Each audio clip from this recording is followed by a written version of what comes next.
In the mean time একটু আগে শরীফ খান সাহেব বলেছিলেন, ইঞ্জিনিয়ার আমার ঘনিষ্ঠ, উনি হসপিটালে আছেন। আমার এক ক্লাসমেটের মা স্ট্রোক করে একটু আগে বা আজকে সকালের দিকে আইসিইউতে আছেন। আমার এক ক্লাসমেট আমেরিকায় থাকতেন, পুরা ফ্যামিলি আমেরিকায় আছে। ওনার হাজব্যান্ড ওয়াইফ দেশে আসছিল বেড়াতে, এসে আটকে গেছেন, যেতে পারেন নাই। এখন উনি কোভিড আক্রান্ত, চট্টগ্রাম আছেন। সবার জন্য আমরা দোয়া করব, আল্লাহ যেন সবাইকে শেফায়ে কামেলা দান করেন। চারিদিকে মৃত্যুর খবর, চারিদিকে অসুস্থতার খবর, এর মধ্যে আমরা যারা আছি আল্লাহর রহমতে সুস্থ আছি এবং বেঁচে আছি, সবাই আল্লাহকে লাখো কোটি শুকরিয়া আদায় করব এবং আল্লাহর দ্বীন, আল্লাহর কোরআন, আল্লাহর রসুলের সুন্নাহর সাথে আঁকড়িয়ে নিজেদেরকে আল্লাহ সন্তুষ্টি লাভের জন্য তৈরি করব। এটাই আমাদের ভরসা, এটা আমাদের একমাত্র উপায়, এছাড়া আমাদের কোনো উপায় নাই। এবং সেই হিসাবে আমরা নিজেরা প্রস্তুত করবো ইনশাআল্লাহ। তো আমরা কোরআনে কিছু কথা শুনবো, হাদিসের কিছু কথা শুনবো এবং আমল করার জন্য চেষ্টা করব। কারণ আমরা ক্লাস করি, কোরআন বুঝতে চেষ্টা করি, এটা হলো কোরআনের হকের দ্বিতীয় নম্বর। প্রথমটা পড়তে পারি, দ্বিতীয়টা বুঝতেছি বা বুঝতে চেষ্টা করছি। তৃতীয় নম্বর হক কিন্তু আমল করা, অনুসরণ করা। তো আমরা আজকে আমল নিয়ে কিছু আলাপ করব। এবং চতুর্থ হলো যেটা আমরা করছি, সবাইকে দাওয়াত দিয়ে আনা, প্রচার করা কোরআনের কথা, সবাইকে জানানো। তো আমরা কিছুক্ষণের মধ্যে ফেসবুক লাইভে যাব বলে আশা করছি, এবং তখন আমরা কোরআন তেলাওয়াত শুরু করব। ওয়াহিদ ভাই, আপনি রেডি থেকে আমি বললে শুরু করবেন।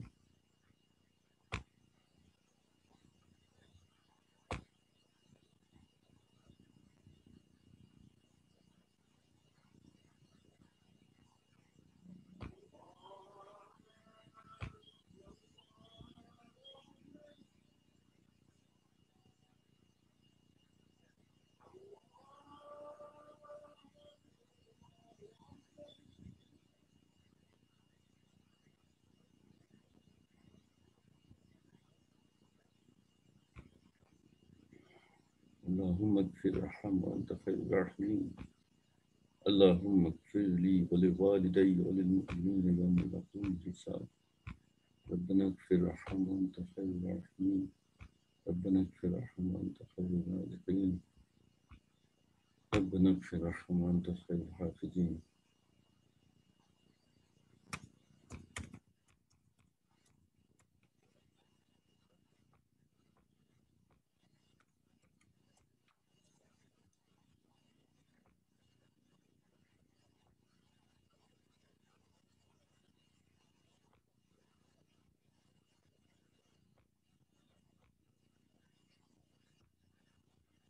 আউযু বিল্লাহি মিনাশ শাইতানির রাজীম বিসমিল্লাহির রহমানির রহিম। জনাব আব্দুল ওয়াহিদ সাহেব কোরআন তেলাওয়াত করবেন, আপনি শুরু করেন। বিসমিল্লাহ। আপনি আনমিউট করে শুরু করেন আব্দুল ওয়াহিদ ভাই।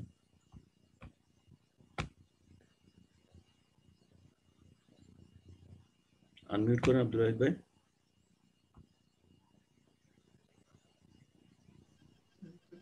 জি। আমার বাতিজির শাশুড়ি এখন হসপিটালে আছে, বাতিজিও এখন মনে হয় করোনা আক্রান্ত। আপনারা সবাই দোয়া করবেন। জাহারা আমিন ফেনী ছিল, ছেলে সন্তান সব, ছেলেরা সব সৌদি আরবে, এখন উনি একা হসপিটালে। আমার বাতিজি আছে, আপনাদের কাছে দোয়া চাই, সবাই দোয়া করবেন ইনশাআল্লাহ। ইনশাআল্লাহ। এখন শুনে أعوذ بالله من الشيطان الرجيم بسم الله الرحمن الرحيم ولا تحسبن الذين قتلوا في سبيل الله أمواتا بل أحياء عند ربهم يرزقون ولا تحسبن الذين قتلوا في سبيل الله أمواتا بل أحياء عند ربهم يرزقون فرحين بما آتاهم الله من فضله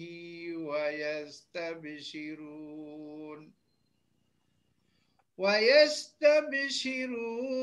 بالذين لم يلحقوا بهم من خلفهم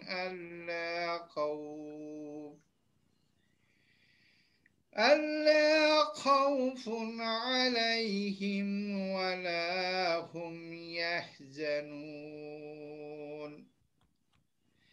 يستبشرون بنعمة من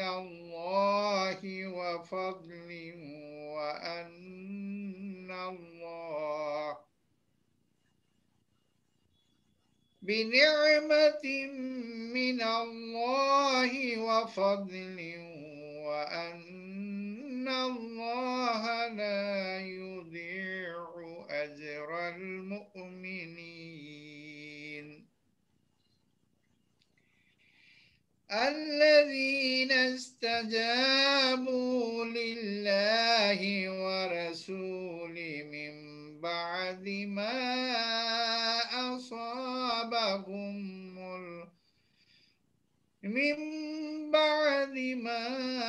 أصابهم القرح للذين أحسنوا منهم واتقوا أجر عظيم الذين قال لهم الناس إن الناس قد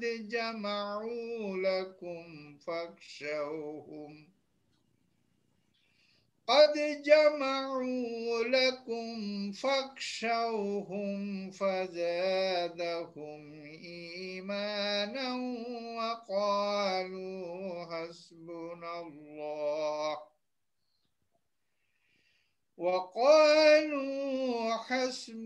الله ونعم الوكيل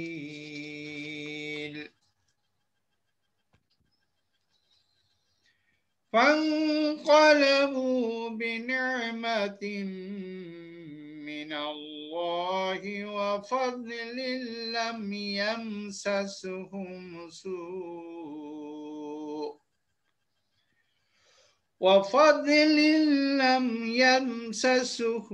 سوء واتبعوا رضوان الله والله ذو فضل عظيم إنما ذلكم الشيطان يخوف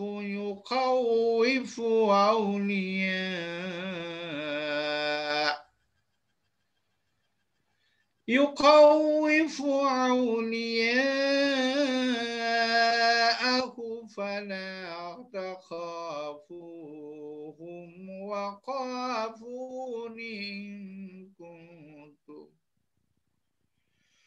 وخافون إن كنتم مؤمنين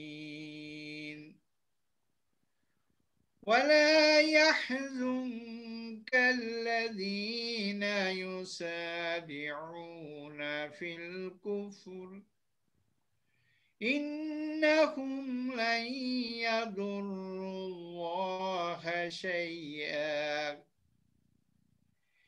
يريد الله ألا يجعل لكم حظا في الآخرة ولهم عذاب عظيم إن الذين اشتروا الكفر بالإيمان لن يضروا الله شيئا ولهم عذاب أليم ولا يحسبن الذين كفروا أنما نملي لهم خير لأنفسهم الذين كفروا أنما نملي لهم خير لأنفسهم إنما نملي لهم ليزدادوا إثما ولهم عذاب مهين ما كان الله ليذر المؤمنين على ما أنتم عليه حتى يميز الخبيث ما أنتم عليه حتى يميز الخبيث من الطيب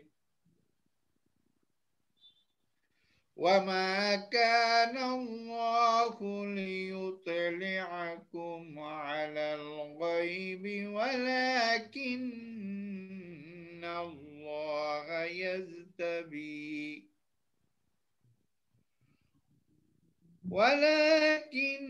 الله يجتبي من رسله من يشاء فآمنوا بالله ورسله وإن تؤمنوا وتتقوا فلكم أجر عظيم ولا يحسبن الذين يبخلون بما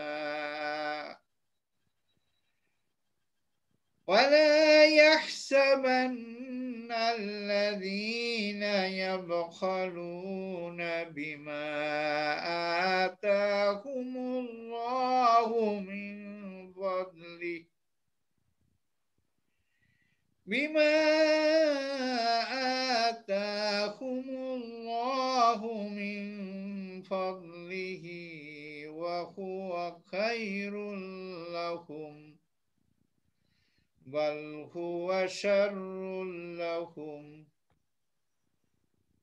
سيطوقون ما بخلوا به يوم القيامة ولله ميراث السماوات والأرض والله بما تعملون خبير لقد سمع الله قول الذين قالوا إن الله فقير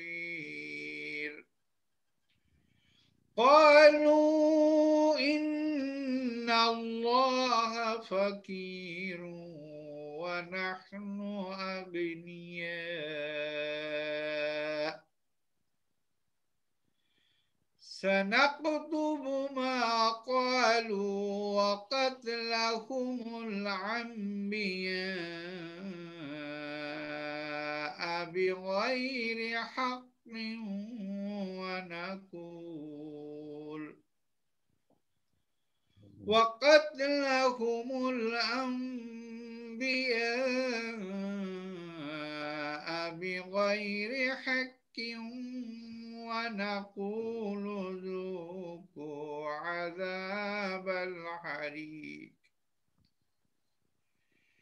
ذلك بما قدمت أيديكم وأن الله ليس بظلام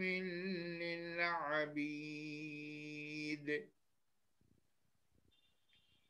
الذين قالوا إن الله عهد إلينا ألا نؤمن لرسول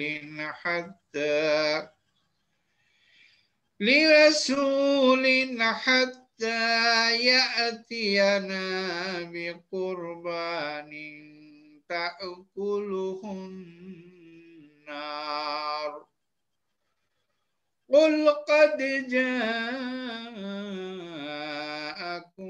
رسل من قبلي بالبينات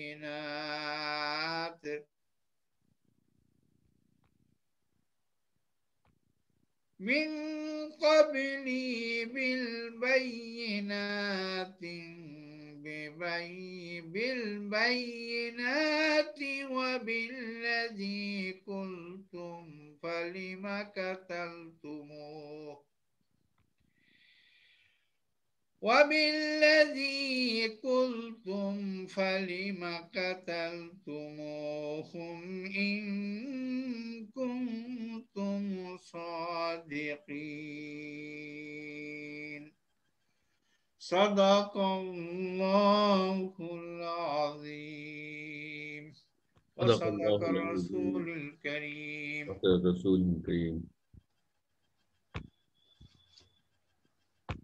সম্মানিত সুধীমণ্ডলী, আসসালামু আলাইকুম ওয়া রাহমাতুল্লাহি ওয়া বারাকাতুহু। আপনারা জানেন, যারা আগে এসেছেন, অত্যন্ত দুঃখের সাথে আমরা একটা ঘোষণা দিয়েছিলাম, আমাদের জনাব ইঞ্জিনিয়ার রাজাউর রহমান সাহেবের আপন বড় বোন কিছুক্ষণ আগে মারা গিয়েছে, কয়েক ঘন্টা আগে। এবং এই খবরটা উনি পেয়েছেন 1 ঘন্টা বা 1.5 ঘন্টা আগে। তারপর উনি আমাকে বললেন উনি যশোরের পথে রওনা দিয়েছেন আপন বোনকে সমাহিত করার উদ্দেশ্যে। সবাই কাছে দোয়া চেয়েছেন, আল্লাহ যেন তাকে মাগফিরাত দান করেন তার বোনকে। এবং যাওয়ার সময় বলে গেছেন আমরা কোরআন ক্লাস চালু রাখি, এবং সেই হিসাবে আজকে আমি আপনাদের সম্মুখে উপস্থিত হয়েছি।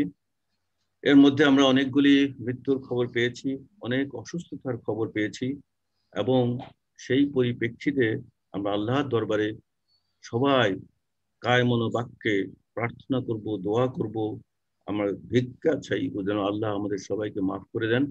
যারা অসুস্থ আছেন তাদের জন্য শিফায়ে কামিলা দান করেন, এবং যারা দুনিয়া থেকে আল্লাহর হুকুমে চলে গেছেন তাদের জন্য আল্লাহ জান্নাত নসিব করেন। সবাই বলে আমিন সুম্মা আমিন। একটু আগে আমাদের রেজাউল সাহেব বলছেন, আমাদের আব্দুল ওয়াহেদ সাহেব বলেন ওনার ভাতিজি এবং তার শাশুড়ি সবাই অসুস্থ হসপিটালে। কারো ফ্যামিলি এখানে অন্য জায়গায় অসুস্থ, ফ্যামিলির সাথে দেখা হচ্ছে না, খোঁজ খবর রাখা যাচ্ছে না। অত্যন্ত বিপজ্জনক একটা সময় যাচ্ছে আল্লাহ আমাদের উপরে দিয়েছেন। আমরা এই পরিপ্রেক্ষিতে সবাই যেন আল্লাহর হুকুম মতো চলতে পারি এবং আল্লাহ যাহা চান তার সন্তুষ্টির জন্য কাজ করতে পারি, আমরা সেটাই চেষ্টা করি ইনশাআল্লাহ। আমাদের প্রোগ্রামে আজকে আমরা আপনাদের বিষয়ে আমল নিয়ে 2টি কথা বলবো, 2টি বিষয়ে। একটা প্রেজেন্টেশন দিব, আর একটা দিব কোরআনে কয়েকটা আয়াত নিয়ে আমরা একটু আলোচনা করবো ইনশাআল্লাহ, যাতে আমরা আমলটা ঠিক মতো করতে পারি এবং করার চেষ্টা করতে পারি অ্যাটলিস্ট। এর মধ্যে আমাদের আগামী ক্লাসে, আগামী শুক্রবার সন্ধ্যায় 25শে ডিসেম্বর সন্ধ্যা 6:30টায় প্রফেসর ডক্টর শামসুদ্দিন আহমেদ উনি একটা বক্তব্য রাখবেন, মূল্যবান বক্তব্য রাখবেন। আল কোরআন আল্লাহর সর্বশেষ ও চূড়ান্ত অলৌকিক কিতাব।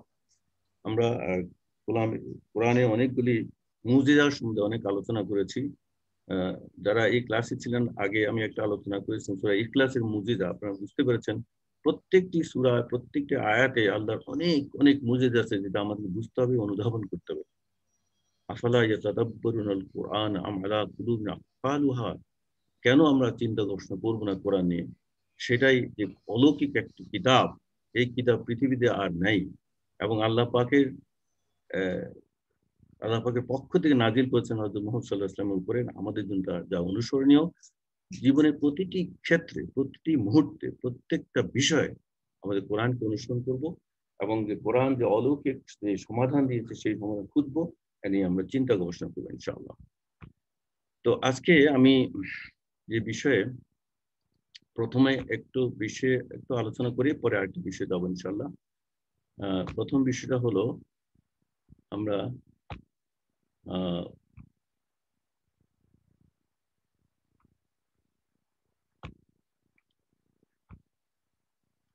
আমরা কিছু সাদাকার উপরে কিছু কথা বলবো ইনশাআল্লাহ। এবং সাদাকা কথা বলি সেই সব না, এদের সাথে আমাদের আমলের সাথে কি সম্পর্ক এটা আমরা একটু আলোচনা করবো কোরআনের আয়াতের আলোকে। এরপরে আমি একটা বিষয়ে আমলের ব্যাপারে আরেকটি বিষয় আমরা আলোচনা করি কিছুক্ষণ ইনশাআল্লাহ। তো আজকে আলোচনায় যে বিষয় আপনারা দেখছেন, আসুন আমরা আখিরাতের ঘর বানাই।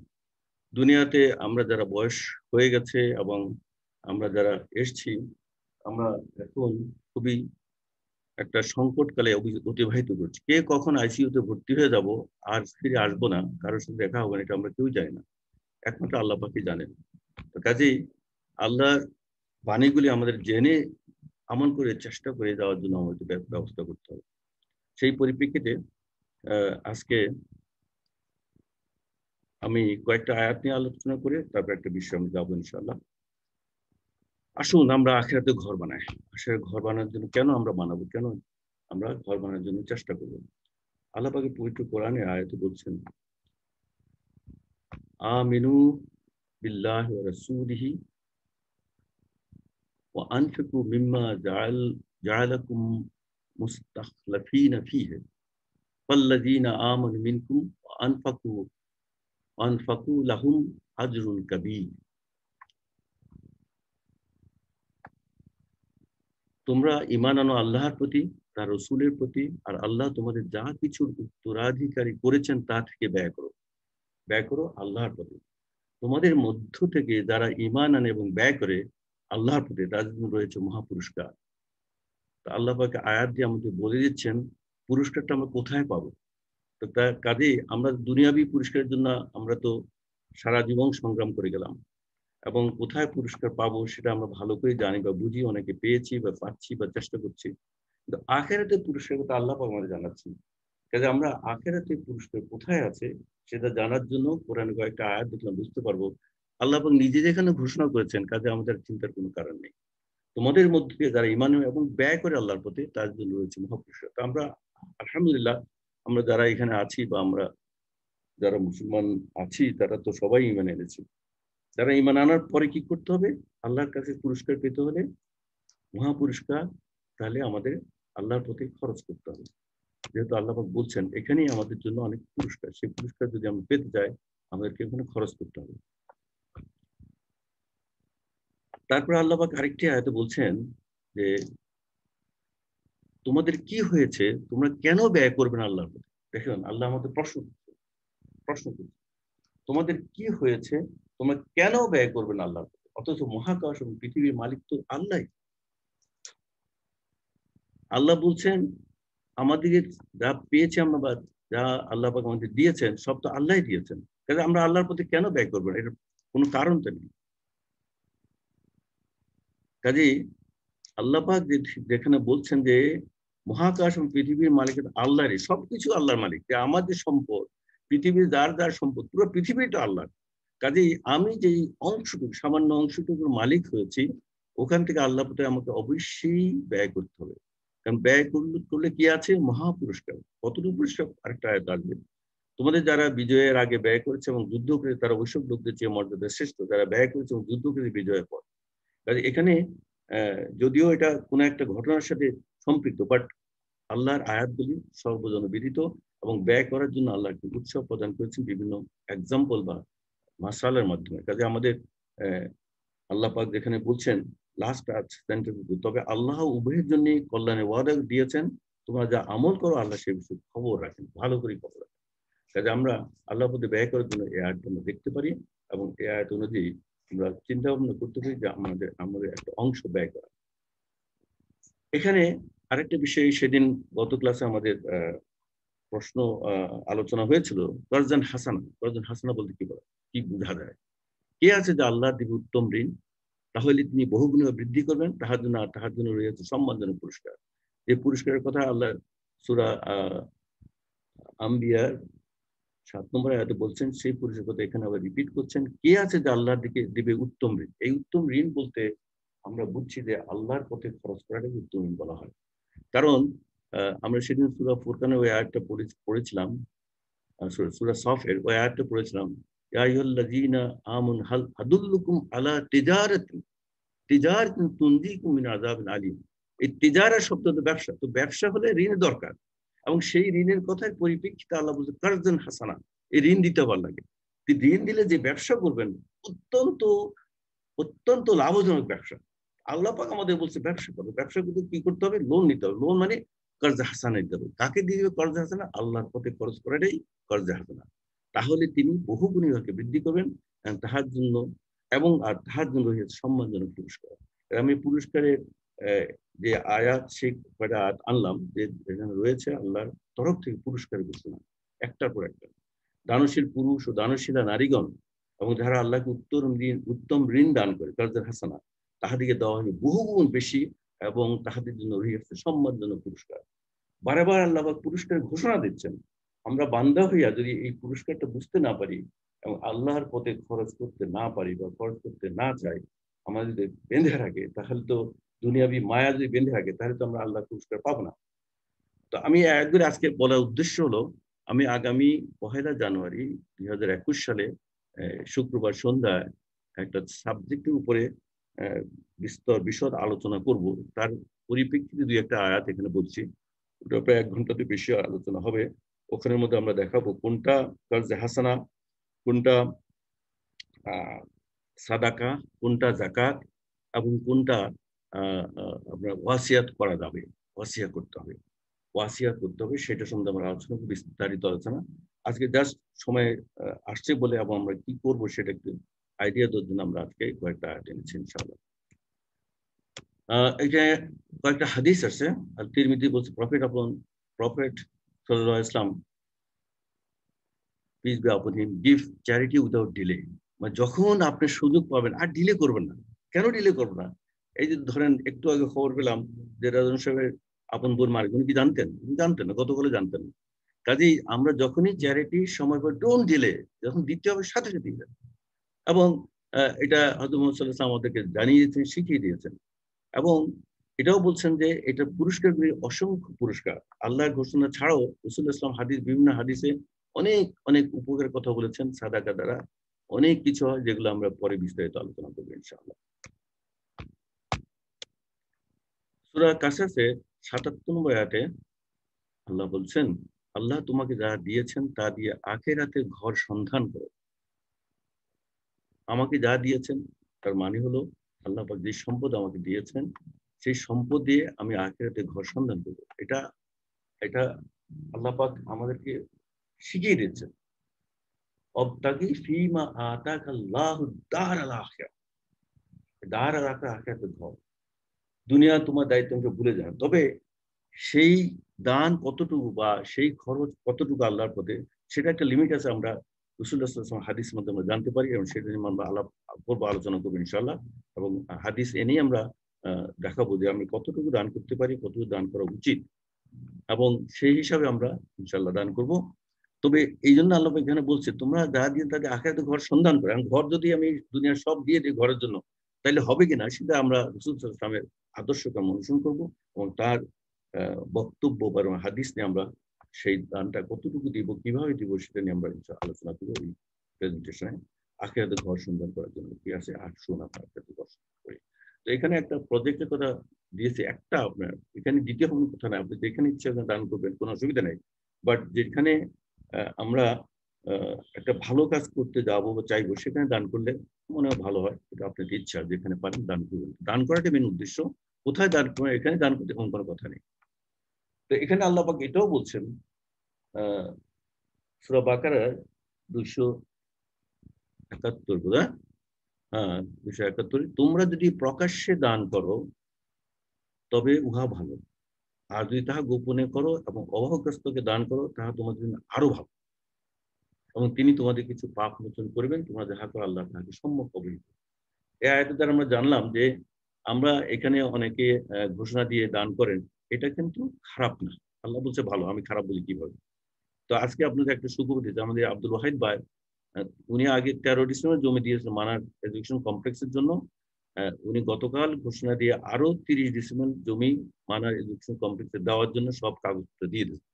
আলহামদুলিল্লাহ 43 ডিসেম্বর জমি মানারে দান করেছেন। এই মানার তো আপনারা জানেন, এটা কোরআন বেসড এডুকেশন সিস্টেম আমরা করতে যাচ্ছি, যেটা ভবিষ্যৎ বংশধরদের জন্য কোরআন বেসড একটা এডুকেশন সিস্টেম চালু করবে, এবং ওটা থেকে আমরা ইনশাআল্লাহ আখিরাতে ঘর বানানোর জন্য চেষ্টা করতে পারি। তো কাজে আমরা প্রকাশ্যে দান করে, যে আব্দুল হাইদ দান করছেন প্রকাশ্যে, এটা কিন্তু খারাপ না, তো গোপনে করলে আরো ভালো। সেই জন্য আমরা আজকে জনাব আব্দুল শহীদ নাসিম জানালেন, কোন এক জন উনি 1 ডিসেম্বর জমির দাম 4.25 লক্ষ টাকা দান করেছেন, বাট নাম প্রকাশে অনিচ্ছুক, নাম প্রকাশ করেননি। তো আমরা ওনাকে দেখছি অজ্ঞাত বা আননোন, বাট দানটা উনি করে গেছেন আলহামদুলিল্লাহ। তো সেই হিসাবে এখানে আমার যেহেতু আগামী শুক্রবারের পরের শুক্রবার আমি প্রেজেন্টেশন দিব, এখানে আমি বিস্তারিত যাব না। তবে যাহারা নিজেদের ধনৈশ্বর্য, বাকারার 274 নম্বরে আয়াত আল্লাহ আবাহার বলছেন, যাহারা নিজেদের ধনৈশ্বর্য রাত্রে ও দিবসে গোপনে ও প্রকাশ্যে ব্যয় করে। তো প্রকাশ্যে কথাটা এখানেও আবার এসছে, গোপনে ও প্রকাশ্যে ব্যয় করে, তাহাদের প্রতিদান তাহাদের রবের নিকট হয়েছে। আলহামদুলিল্লাহ, আমার রবের কাছে যদি আমার প্রতিদান থাকে, আমার চিন্তাই নেই, কোনো ভয় নেই, কোনো দুশ্চিন্তা নেই, আমার প্রতিদান আল্লাহর কাছে। আলহামদুলিল্লাহ, আল্লাহর কাছে যদি প্রতিদান নিতে হয় বা আমরা পাইতে চাই, আল্লাহ যেটা বারেবার ওয়াদা দিচ্ছেন টুকরা আয়াতের মধ্যে, আমরা অবশ্যই আল্লাহ প্রতিদান করার জন্য এগিয়ে আসবো, এটা আমরা বিশ্বাস করি। কাজে এর সাথে কয়েকটা হাদিস আছে, আমরা ওদিন হাদিস নিয়ে আলোচনা করব, এবং কর্জে হাসানা দ্বারা কিভাবে দান করতে পারি, কতদূর বৃদ্ধি করে, কত গুণ বৃদ্ধি করুন, সেটা শুনে আল্লাহ পাক আয়াত করে এসছে একটা করে একটা। যদি আমি দান এখন করতে না পারি, কিন্তু আমি যদি নিয়ত করি, আমি যদি অঙ্গীকার করি বা মানত করি, আল্লাহ তা জানেন, এবং আমার মানতটা যদি ঠিক থাকে যে আমার এই কতটুকু সাফল্য এতটা আল্লাহ ভালো করে জানেন, উনি অবশ্যই কবুল করবেন।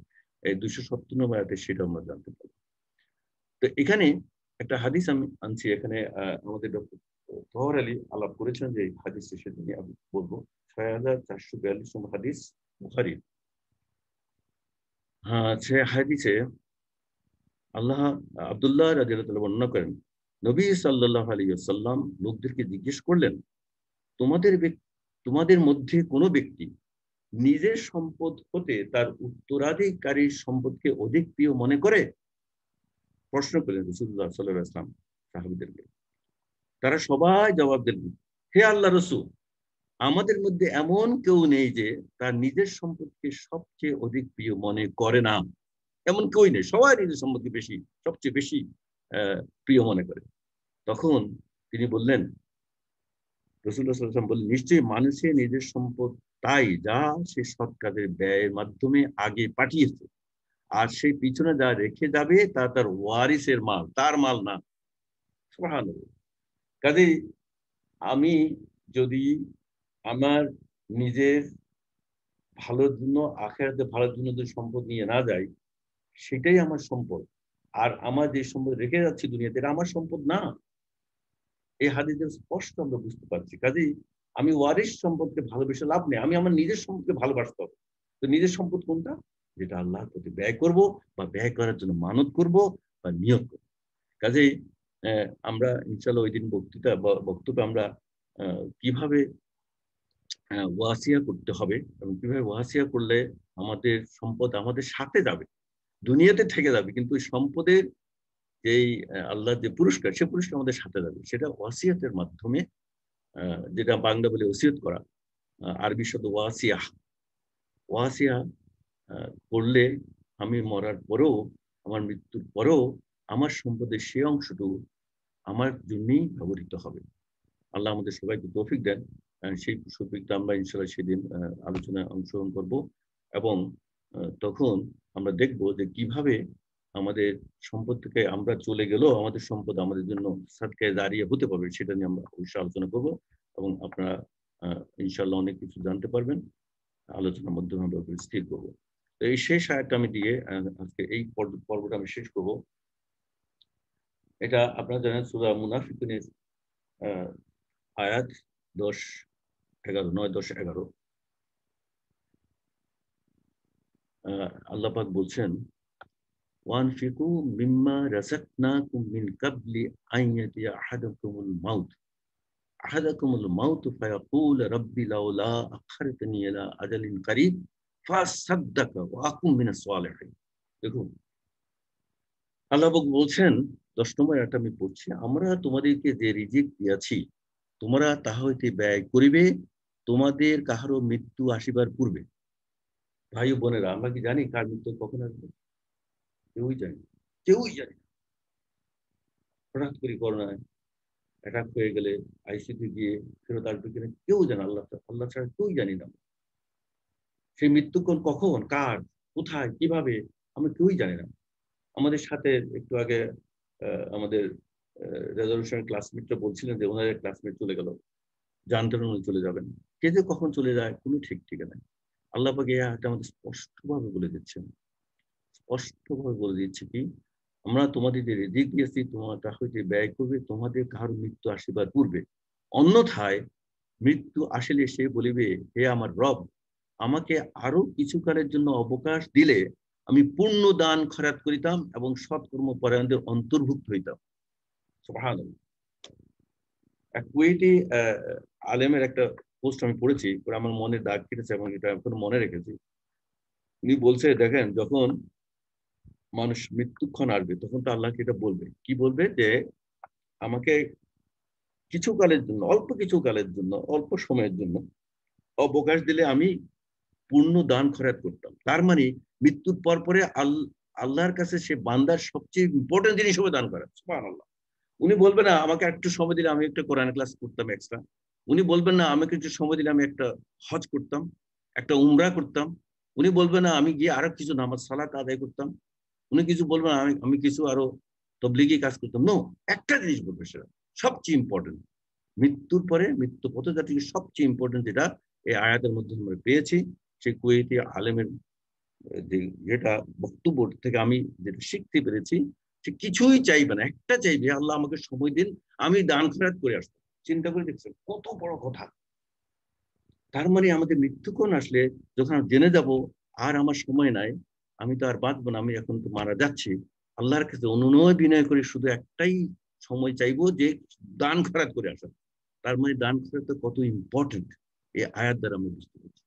আলহামদুলিল্লাহ, আমরা এই আয়াতগুলো অনুধাবন করে আমরা কিভাবে আমল করে আল্লাহর কাছে আল্লাহ প্রিয় পাত্র হতে পারবো, ওই দিন আমরা একটু চিন্তা ভাবনা করবো। আপনার ইনশাআল্লাহ আগামী 1 জানুয়ারি নতুন বর্ষে আমরা নতুন বছরে প্রতিজ্ঞা করে আল্লাহর কোরআন ও রাসূলুল্লাহ সাল্লাল্লাহু আলাইহি ওয়াসাল্লাম হাদিস অনুযায়ী কিভাবে আমরা আমাদের আখিরাতের কামিয়াবির জন্য, আল্লাহর সন্তুষ্টি পেয়ে জান্নাতে যাওয়ার জন্য আমাদের কি করতে হবে, এই আমলের একটা অংশ ইনশাআল্লাহ আমি আপনাকে তুলে ধরার চেষ্টা করব। তো এই বলে এই পর্বটা আমি এখানে শেষ করছি।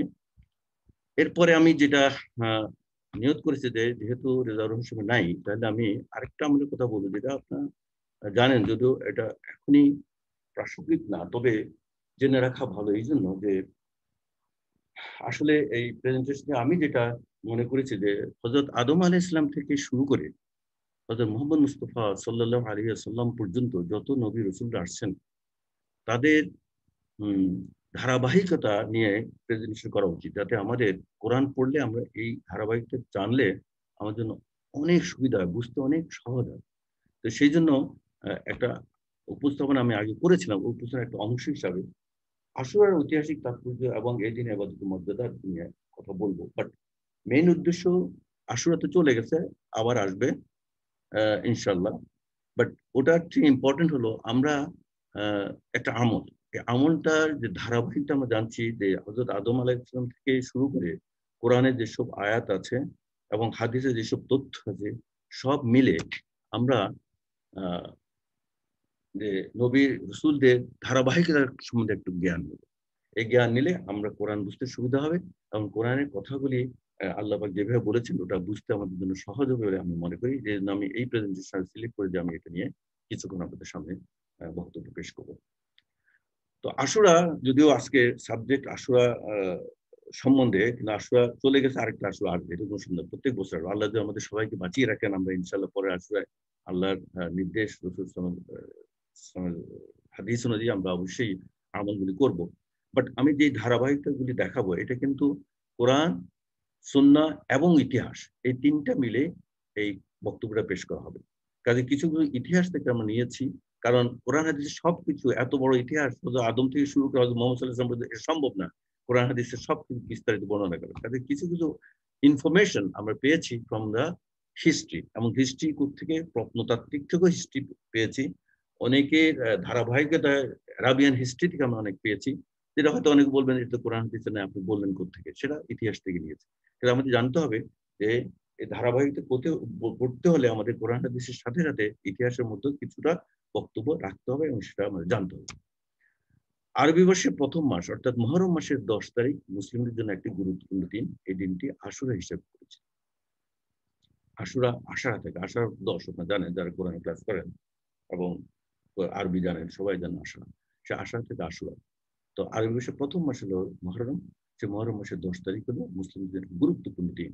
এই দিনটা আশুরা পরিচিত। গুরুত্বপূর্ণ কেন, এখানে সেটা নিয়ে কয়েকটা ঘটনা আমরা তুলে ধরবো। হিজরি বর্ষের শুরু কিভাবে হলো সে সম্পর্কে কিছু জানা দরকার। আমাদের নলেজের শেষ নাই। ডক্টর আজহারউদ্দিন একটা ক্লাসে বলতেছিলেন যে জানার শেষ নাই, জানার শেষ, মানুষ সব জানতে পারে না, আমি জানার শেষ না, আমি সব জানি তাহলে কিন্তু হবে না। অসংখ্য জ্ঞান আল্লাহ পাক দুনিয়াতে দিয়েছে, মানুষের পক্ষে সব জ্ঞান আহরণ করা সম্ভব না। তবে আমাদের অবশ্যই প্রচেষ্টা চালাতে হবে, জ্ঞান অধিকারী হতে হবে, যতটুকু পারি, যতটুকু পারি আমার থেকে আল্লাহ যতটুকু সম্পদ ততটুকু জ্ঞান অর্জন আমাদের করতে হবে। সেই হিসাবে আমাদের এসব ক্লাসে আসা বা হালাকে যাওয়া, দিনই কথাবার্তা শোনা, দিনই কথাবার্তা শুনে শিখে কোরআন হাদিস পড়ে জানা, এই জন্য আমাদেরকে সেদিকে অগ্রসর হতে হবে। তো কাজে হিজরি বর্ষের শুরু কিভাবে হলো সেরকম জানা দরকার। ওমর রাদিয়াল্লাহু তাআলা তার খেলাফত কালে হিজরতের 17তম বর্ষে 638 খ্রিস্টাব্দ হিজরি সন গণনা শুরু করেন। তার কাছে বিভিন্ন রাজ্য থেকে মাসের নাম ও তারিখ সহ চিঠি আসতো, কিন্তু তাতে সনের উল্লেখ থাকতো না। তাই তিনি জ্ঞানী গুণী ব্যক্তিদেরকে নিয়ে এক পরামর্শ সভা ডাকেন। সভায় অনেক রকমের প্রস্তাব থাকা সত্ত্বেও শেষ পর্যন্ত হিজরতের নানান তাৎপর্যের কারণে হিজরতের তারিখ হতে তিনি সন গণনা চূড়ান্ত করেন। আমরা হিজরি সন, আরবি সন, ইসলামিক সন, এটা আমরা মেনে যাচ্ছি, যে এটার মূল তত্ত্ব বা তথ্য আমাদের অনেকের জানা ছিল না। আমরা এর থেকে জানতে পারছি ওমর রাদিয়াল্লাহু তাআলা থেকে শুরু হয়েছে, কারণ হিজরত সত্যকে মিথ্যা থেকে পার্থক্য করতে শুরু হয়েছিল। হিজরত রাসূলুল্লাহ সাল্লাল্লাহু আলাইহি ওয়াসাল্লাম যখন হিজরত করছেন তখন মিথ্যা থেকে সত্যতে আসছে, এই জন্য হিজরি সাল শুরু হয়েছে হিজরতের তারিখ থেকে। সেই হিসাবে ইংরেজি 638 খ্রিস্টাব্দ ছিল, তখন থেকে শুরু হয়েছে হিজরি সাল প্রথম গোনা। আশুরা দিনটি মুসলিমদের জন্য এত গুরুত্বপূর্ণ কেন? এটা কারণ হলো ইসলামী বর্ষপঞ্জিতে যে 4টি মাস মুসলিমদের দৃষ্টিতে সবচেয়ে বেশি গুরুত্বপূর্ণ, তার মধ্যে মুহররম অন্যতম। যে 4টি মাসের আমরা জানি, অন্য ক্লাসে আলোচনা হয়েছে। 10ই মুহররম দিনটিকে বিশেষ মর্যাদার দৃষ্টিতে দেখে মুসলিমরা, সারা পৃথিবীর মুসলিমরা দেখে। আশুরা বা 10ই মুহররম দিনটি মুসলিমদের জন্য নানা কারণ, বিভিন্ন কারণগুলো আমরা দেখাবো, দেখলে বুঝতে পারবো আসলে এটা কত তাৎপর্যপূর্ণ একটা তারিখ। এছাড়া ইসলামের দৃষ্টিতে যারা নবী ও রসুল বলে পরিচিত, তাদের জীবনে এই দিনটিতে অনেক গুরুত্বপূর্ণ ঘটনা ঘটছে বলে বিশ্বাস করে অনেক মুসলিমরা। এই জন্য বিশ্বাস করে অনেক মুসলিম, এটা বলার উদ্দেশ্য হলো সবকিছু কোরআন হাদিসে নাই, এটা ইতিহাস থেকে কিছু জানতে হবে, এবং ইতিহাস থেকে জেনেই যখন কোরআন হাদিস কোনো কিছু সাংঘর্ষিক না, বাট বরঞ্চ কোরআন হাদিস বোঝার জন্য আরো সহজ হয়, এই জন্য বলে বিশ্বাস করে মুসলিমরা, আমরা বিশ্বাস করি। কারণ এটা কোরআন সাংঘর্ষিক দূরের কথা, বরঞ্চ এটা জানলে কোরআন হাদিস জানা সহজ, এই জন্যই বলছে অনেক মুসলিম বিশ্বাস করে। Ashura also marks the day of Musa alayhis salam, and the Israelites were saved from Pharaoh by God creating a path in the sea. আপনারা জানেন যে লোহিত সাগর মধ্যখানে রাস্তা করে দিয়ে মুসা ইসলামের ফলোয়ারদেরকে, উম্মতদেরকে আল্লাহ পাক রক্ষা করেছেন। অলসো নূহ আলাইহিস সালাম লিভিং দ্য আর্ক, নূহ আলাইহিস সালাম যখন নৌকায় করে ভাসছেন, লাস্টে এই আশুরার দিনেই উনি ওখান থেকে নেমেছেন, ওই জাহাজ থেকে, যে জাহাজ দিয়ে আল্লাহ পাক সবাইকে রক্ষা করেছে মহাপ্লাবনে। Ashura also marks the climax of the Remembrance Muharram, the annual commemoration of the death of Husayn radhiyallahu ta'ala. এটা নিয়ে আমাদের বেশি জানা যাবে। আগে দুইটা হযরত মুসা আলাইহিস সালাম তার সাহাবীগণ সহ আল্লাহ রক্ষা করেছেন, সেটা অনেকে জানেন। নূহ আলাইহিস সালাম যে মহাপ্লাবনে ল্যান্ড করেছেন, এটা অনেকে আমরা জানি না। বাট আমরা যেটা সবচেয়ে বেশি সবাই জানি, সেটা হলো হযরত হুসাইন রাদিয়াল্লাহু তাআলা আনহু and his family and supporters at the battle of Karbala. ওই কারবালায় ওনারা শহীদ হয়েছেন 10ই মুহররম ইন দ্য 61 হিজরত। হিজরতে 61 নম্বর বয়সে 100 নম্বর বছরে শহীদ হয়েছেন। আল্লাহ ওনাদের জান্নাত দান করেন। তো এটা নিয়ে আমরা সবাই জানি। মুহররমের 10 তারিখ আশুরা, আশুরা মানেই এটা যে কিভাবে কারবালায় শহীদ হয়েছে। তো আমি এখানে এই চারটা দেখিয়েছে। আজকে এটা প্রেজেন্টেশন করার উদ্দেশ্য হলো আমরা যাতে হযরত আদম আলাইহিস সালাম থেকে শুরু করে হযরত মুহাম্মদ মুস্তাফা সাল্লাল্লাহু আলাইহি ওয়াসাল্লাম পর্যন্ত এবং তার পরবর্তী কিছু সাহাবাদের সম্বন্ধে জানি সেইজন্য। এখানে কুরাইশ ট্রাইব থেকে শুরু হয়েছে। কুরাইশ ট্রাইব থেকে আমি এসেছি এইজন্য যে হযরত মুহাম্মদ ইসলাম কোন জায়গায় আছেন। আমাদের জানা উচিত যে কুরাইশ বংশে উনি জন্মগ্রহণ করেছেন এবং উনি কিভাবে আসলেন সেটা এই ট্রিটা দেখলে ফ্যামিলি ট্রি দেখলে এই কুরাইশ ট্রাইব আব্দুল মান্নাফ ইবনে কুসাই থেকে শুরু করে এখানে আসে হাশিম বংশ, আব্দুল মুত্তালিব সবাই জানি হযরত মুহাম্মদ দাদা ছিলেন। আব্দুল মুত্তালিব থেকে আব্দুল্লাহ এবং মা আমেনা এই দুজনের থেকে হযরত মুহাম্মদ জন্ম। এবং হুসাইন রাদিয়াল্লাহু তাআলা আনহু কিভাবে এই বংশে আসলেন যেটা আমরা জানি, হযরত মুহাম্মদ সাল্লাল্লাহু আলাইহি ওয়াসাল্লামের চাচাতো ভাই আলী এবং এবং এবং আলী এবং ফাতেমা, মা ফাতেমার সাথে তাদের ঘরে হচ্ছে আল হুসাইন। এটা দেখেন ফ্যামিলি ট্রি থেকে একটু বুঝতে পারবেন। এই ফাতেমার মুহাম্মদ সাল্লাল্লাহু আলাইহি ওয়াসাল্লামের কন্যা হিসাবে, সেই হিসাবে আল হুসাইন। এখানে আল হুসাইন কিভাবে রাসূলুল্লাহর বংশধর থেকে এসেছেন সেটা দেখানোর জন্য এই চারটা করেছে। কাজে আপনি বুঝতে পারতেছেন যখন বলি হুসাইন রাদিয়াল্লাহু তাআলা শহীদ হয়েছেন, হুসাইন ইসলাম হযরত মুহাম্মদ সাল্লাল্লাহু আলাইহি ওয়াসাল্লামের কি সম্পর্ক এটা যদি না জানি তাহলে হ্যাঁ ওনার নাতি ছিলেন এতটুকু জানি, বাট নাতি কিভাবে হলেন সেটা আমরা এই ট্রি থেকে বুঝতে পারতেছি। এখানে দেখেন আব্দুল মোতালেব যে আছেন ওনার সাথে উমাইয়া বংশধর উমাইয়াদ ডাইনাস্টি হয়েছিল সেটা আমরা জানি। এই জন্য আমি এখানে এটা লালটা দিয়েছি উমাইয়াদ। আর আব্দুল মোতালেব থেকে ইনার এসেছেন আব্বাসীয় সময়, যেখানে আব্বাস থেকে এখানে এসেছেন। তো কাজে এগুলো যদি আমরা জানি তাহলে একটা আমাদের পিকচার আমাদের মনে এসে যায় যে কুরাইশ বংশ থেকে কিভাবে হযরত মুহাম্মদ সাল্লাল্লাহু আলাইহি ওয়াসাল্লাম তার বংশধর আসলেন এবং কিভাবে সেই কারবালা এর সাথে জড়িত এবং হুসাইন রাদিয়াল্লাহু তাআলা কিভাবে আসলেন। কাজে আমরা ফ্যামিলি ট্রিতে আমরা দেখতে পাচ্ছি মুহাম্মদ সাল্লাল্লাহু আলাইহি ওয়াসাল্লাম থেকে এসে আল হুসাইন, মা ফাতেমা এবং আলী দুজনের সন্তান আল হাসান, আল হুসাইন। তো হুসাইন রাদিয়াল্লাহু তাআলা মারা গেছেন কারবালায়, আল হাসান তো আগেই মারা গেছেন জানেন। কাজে এটা হলো ফ্যামিলি ট্রি থেকে আমরা ইজিলি বুঝতে পারি যে কিভাবে হযরত হুসাইন রাদিয়াল্লাহু তাআলা যে রাসূলুল্লাহ সাল্লাল্লাহু আলাইহি ওয়াসাল্লামের নাতি ছিলেন, কিভাবে উনি ওই দিন শহীদ হয়েছেন। মেসোপটেমিয়া, এই মেসোপটেমিয়া শব্দটা আমরা অনেকে জানি। মেসোপটেমিয়া হলো এটা ওই অঞ্চল যেখানে বাগদাদ একদিকে, টাইগ্রিস ইউফ্রেটিস মধ্যখানে যে জায়গাটা এটাকে মেসোপটেমিয়া বলে। এটা ব্যাবিলনের কথা আমরা শুনেছি। বাগদাদ, ব্যাবিলন এইসব জায়গা আমি ভ্রমণ করার সুযোগ হয়েছিল, গিয়েছিলাম আলহামদুলিল্লাহ। বাগদাদে ছিলাম, হযরত বরফির যে আছেন ওনার মাজারে জিয়ারত করতে আমার সৌভাগ্য হয়েছে, আল্লাহ করিয়েছেন আলহামদুলিল্লাহ। এই ইউফ্রেটিসটা ছিল তখনকার যুগে অত্যন্ত উর্বর একটা এরিয়া এবং এই অনেক নবী রাসূলদের জায়গা ছিল এই এরিয়াতে, কারণ এখানে অনেক ঘনবসতি ছিল তখন এবং এখানে অনেক নবীরা এসেছেন এবং অনেক সম্বন্ধে অনেক কিছু জানতে পেরেছি।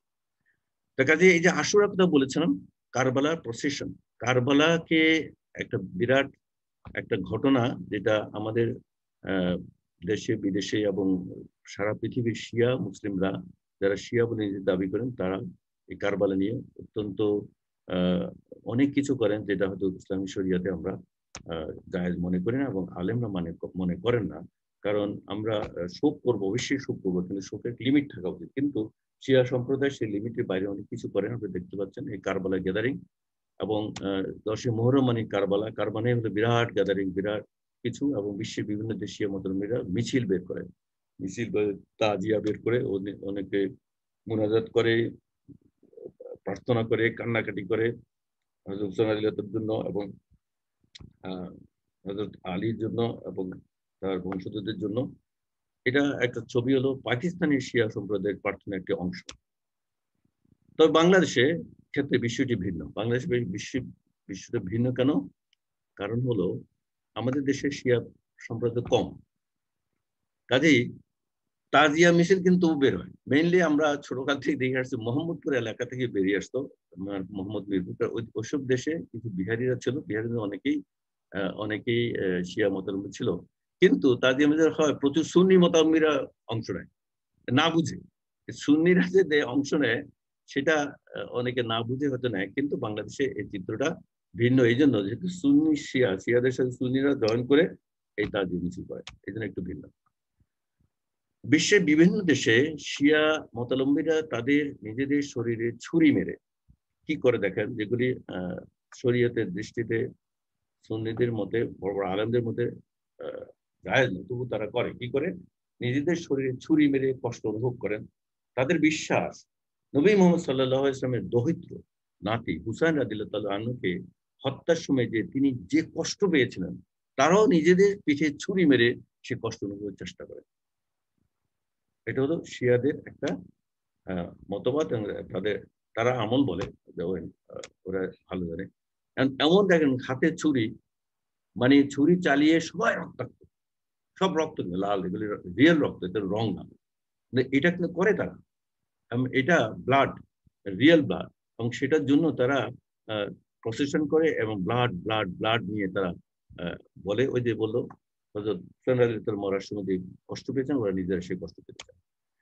অনেকে আবার করে কি, জ্বলন্ত আগুন, অঙ্গার, কয়লার আগুনের উপরে খালি পায়ে হেঁটে ওই কষ্ট অনুভব করে। Shia Muslim sometimes walk on coals during mourning for Hussein রাদিয়াল্লাহু আনহু the day of Ashura. But এই ডে অফ আশুরার সঙ্গে আমরা হাদিসে রাসূল ইসলাম কি বলেছেন আমাদের জানা দরকার, এবং সেটা যদি জানি তাহলে বুঝতে পারবো আমাদের জন্য এটা কতটুকু জায়েজ কি না জায়েজ, আমাদের জানা দরকার এবং জানি। তাহলে রাসূল ইসলাম বলেছেন, যে ব্যক্তি শোকে মুহ্যমান হয়ে গলা চাপড়ায়, আঁচল বা জামা ছেয়ে এবং জাহেলি যুগের ন্যায় কথাবার্তা বলে, সে আমাদের দলভুক্ত নয়। মুসলিম শরীফ খণ্ড 1 হাদিস 193। কাজে শিয়ারা যে আমলগুলি করে সেগুলি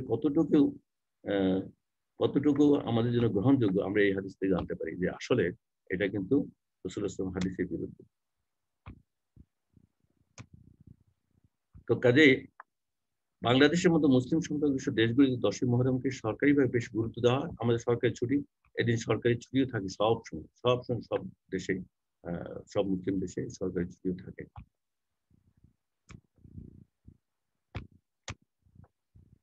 তবে আমাদের জানা উচিত টু নো, অনেক ইসলামিক চিন্তাবিদরা বলেছেন নবী মুহাম্মদ সাল্লাল্লাহু আলাইহি ওয়াসাল্লামের সময় থেকে মুসলিমরা 10ই মুহররম পালন করত। এর পিছনে নানাবিধ ধর্মীয় বিশ্বাস নিহিত ছিল। কাজে আমরা এটা বললাম শিয়ারা করে ঠিক না, কিন্তু আমাদের কি করতে হবে? আমরা সুন্নি হই বা কোরআন হাদিস বিশ্বাসী হই, তাহলে আমাদের এই কাজগুলি করতে হবে। কাজগুলি কি? নানা ধর্মীয় বিশ্বাস নিহিত ছিল। অনেক মুসলিমরা বিশ্বাস করেন এই দিনটিতে পৃথিবী সৃষ্টি হয়েছে এবং এই দিনে পৃথিবী ধ্বংস হবে, যেটি মুসলিমদের বিশ্বাস অনুযায়ী কিয়ামতের দিন। এবং আমরা অনেক ওয়াজ মাহফিলে গেলে শুনবেন ওই দিনই 10ই মুহররম শুক্রবার হতে হবে, তাহলে ওই দিন কিয়ামত হবে। এটা কোনো হাদিসের রেফারেন্স নাই, বাট এটা অনেকে বিশ্বাস করে, সেই জন্য বলছে অনেকে বিশ্বাস করে। আমি হাদিস জানা নাই, কারো হাদিস জানা থাকলে বলতে পারেন, বাট আমার জানা নাই বলে আমি রেফারেন্স দিতে পারিনি। এবং এছাড়া ইসলামের দৃষ্টিতে যারা নবী এবং রসুল বলে পরিচিত তাদের জীবনে এই দিনটি অনেক গুরুত্বপূর্ণ ঘটনা ঘটেছে বলে বিশ্বাস করেন মুসলিম। এটা সত্য, এটা আমরা বিশ্বাস করি এবং কয়েকটা ঘটনা আমরা দেখাবো এবং তাতে আমরা বুঝতে পারবো আসলে নবীগণের জীবনে অনেকগুলি ঘটনা ঘটেছে এই দিনে। তার মধ্যে আমি 8টা ঘটনা আমি এখানে উল্লেখ করেছি, এগুলো একটা একটা করে যাবো সংক্ষেপে, যাতে আমরা তাড়াতাড়ি শেষ করতে পারি। অন দিস ডে আমরা বলি on the day of 10th Muharram, Allah forgave Prophet Muhammad sallallahu alaihi wasallam, Prophet Adam alayhis salam, Prophet আদমকে এই দিন করেছে। এটা নিয়ে একটু কন্ট্রোভার্সি আছে, অনেক কথা বলতে, আসলে কেউ দিন না, কিন্তু কোরআন অনুযায়ী মা হাওয়া এবং আদম আলাইহিস সালামকে আল্লাহ তাআলা জান্নাতি মাফ করে তারপরে পৃথিবী পাঠিয়েছেন। কারণ এখানে আবার অনেকে বলে না আশুরার দিন ছিল, হতে পারে, এটা নিয়ে কোনো রেফারেন্স আমি দিতে পারছি না। বাট বাকিগুলি রেফারেন্স আছে অনেক জায়গায়, সেটা আমি জানি। আল্লাহ সেই প্রফেট নূহ আলাইহিস সালাম allowing his arch to land peacefully and victoriously।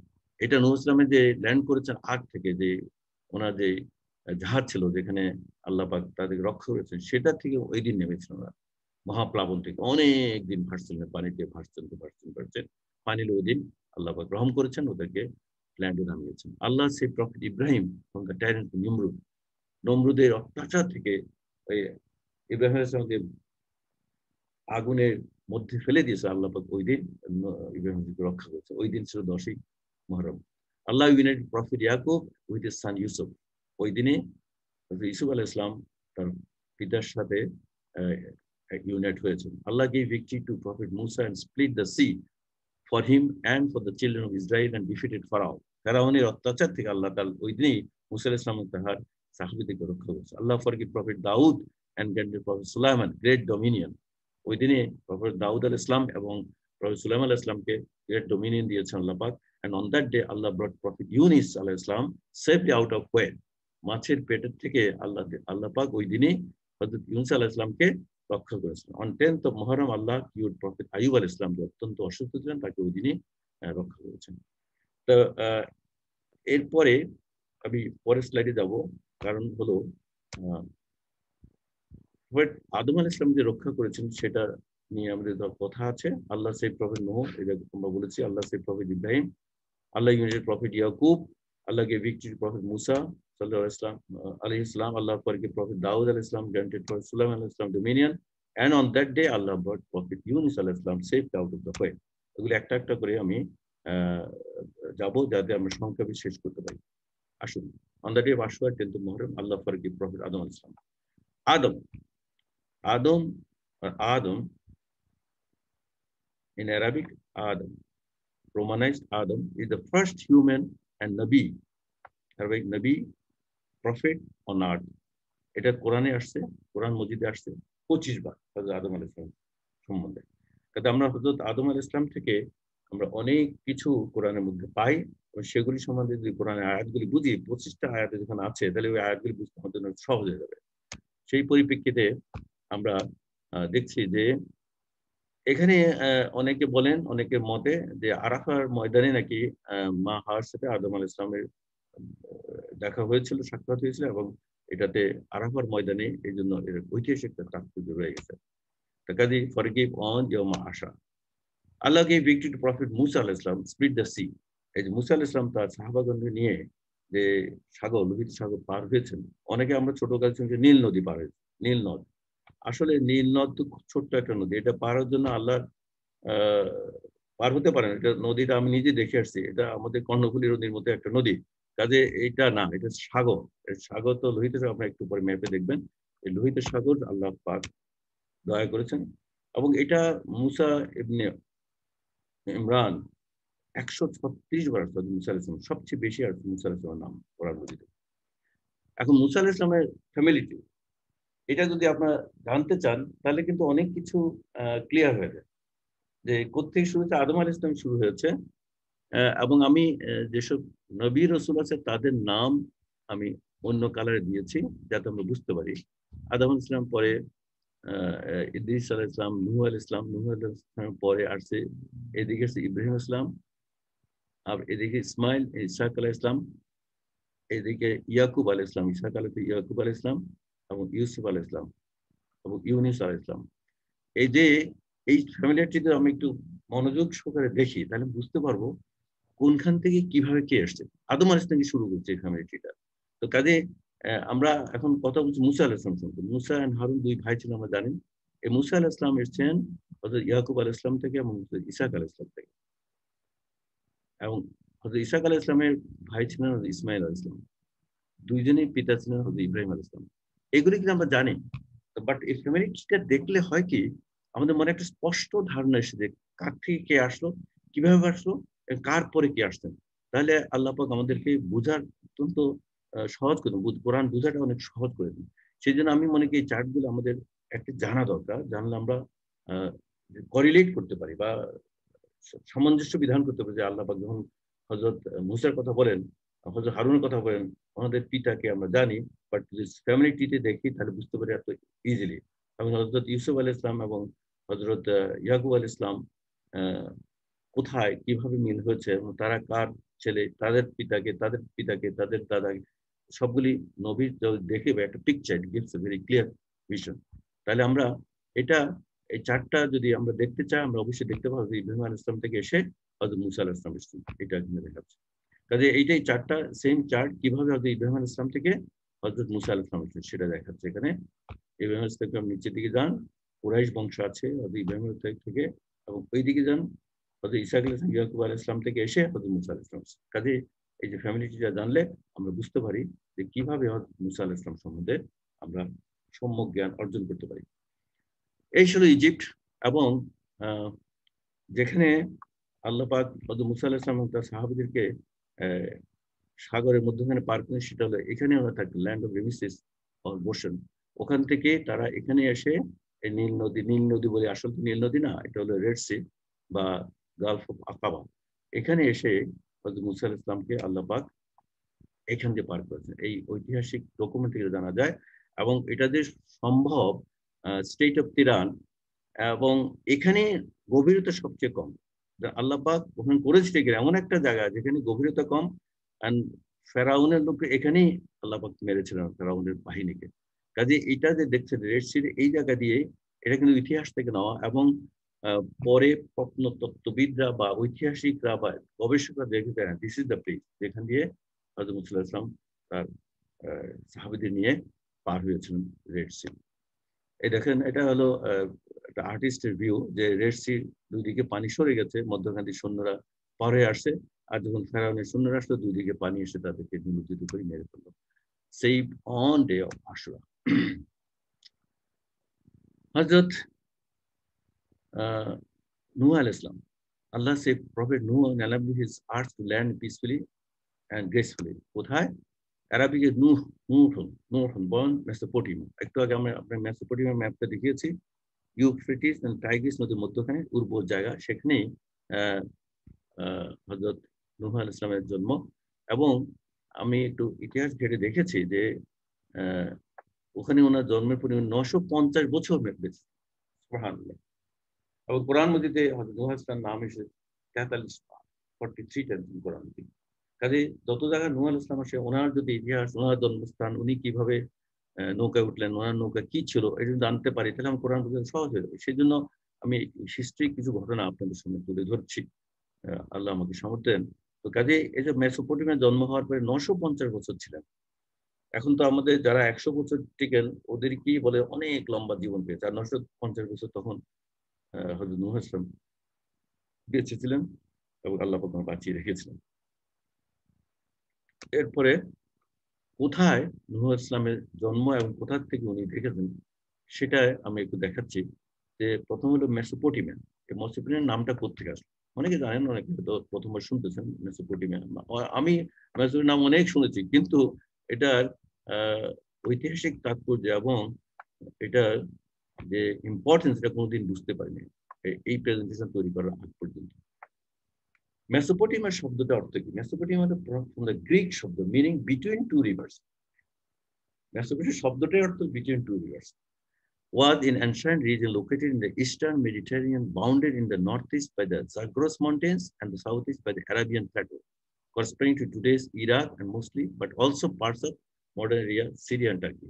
এই মেসোপটেমিয়া জায়গাতে ইরাক, কিছু অংশ সিরিয়া এবং ম্যাক্সিমাম এবং টার্কি, এবং এই যে টার্কি কিছু অংশ, এইটা হলো মেসোপটেমিয়া। এই এরিয়া বিটুইন টু রিভার্স।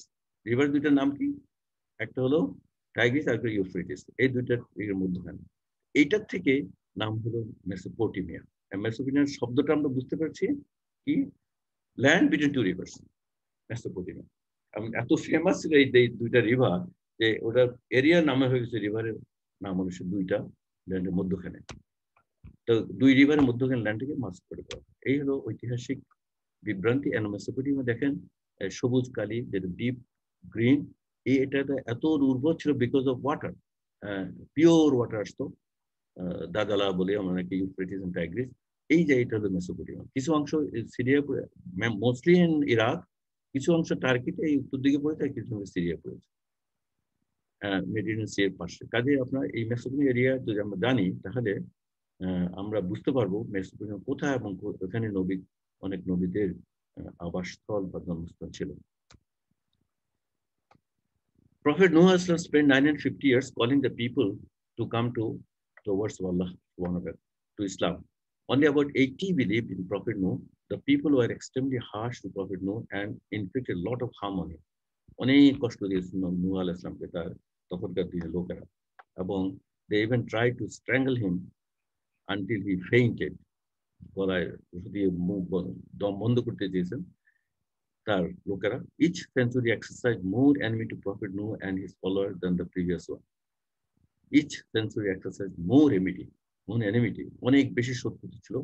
সেই জন্য আল্লাহ পাকের গজব নেমে আসছে ওদের উপরে, এবং আল্লাহ পাক যাদেরকে রহমত করেন তাদেরকে রক্ষা করছেন, বাকিদেরকে সেই মহাপ্লাবনে নিমজ্জিত করে মেরে ফেলছেন। তো কাজেই আল্লাহ পাক ইচ্ছা অনুযায়ী নূহ আলাইহিস সালামের যে রক্ষা করবেন এবং তার অনুগামীদের রক্ষা করবেন, সেই জন্য আল্লাহ পাক তাকে বিরাট একটা নৌকা তৈরি করতে বললেন, এবং সেই নৌকা তৈরি করে নৌকার মাধ্যমে উনি রক্ষা করলেন যাদেরকে আল্লাহ ইচ্ছা করেন তাদেরকে। God sent the rain from the sky, and as a result the beasts gathered near the ark. Ark মানে হলো বড় জাহাজ যেটা। Prophet Noah Islam took a pair of male and female with each kind of animal. The believers also went on the ark. Water sprang out of ark in large quantity, causing the ark to rise. বিরাট একটা প্লাবন আসলো, সে প্লাবনে আস্তে করে আর্কটা ভেসে উঠলো এবং সব কিছু নিমজ্জিত হয়ে গেল, সব পানি আর পানি। The rain fell in great masses like mountains, as mentioned in Quran, described in the Quran. কোরআন অনুযায়ী এইভাবে পানি এসে মহাপ্লাবন এসে আর্কটাকে ভাসালো, বাকি সবাই নিমজ্জিত হয়ে মারা গেল।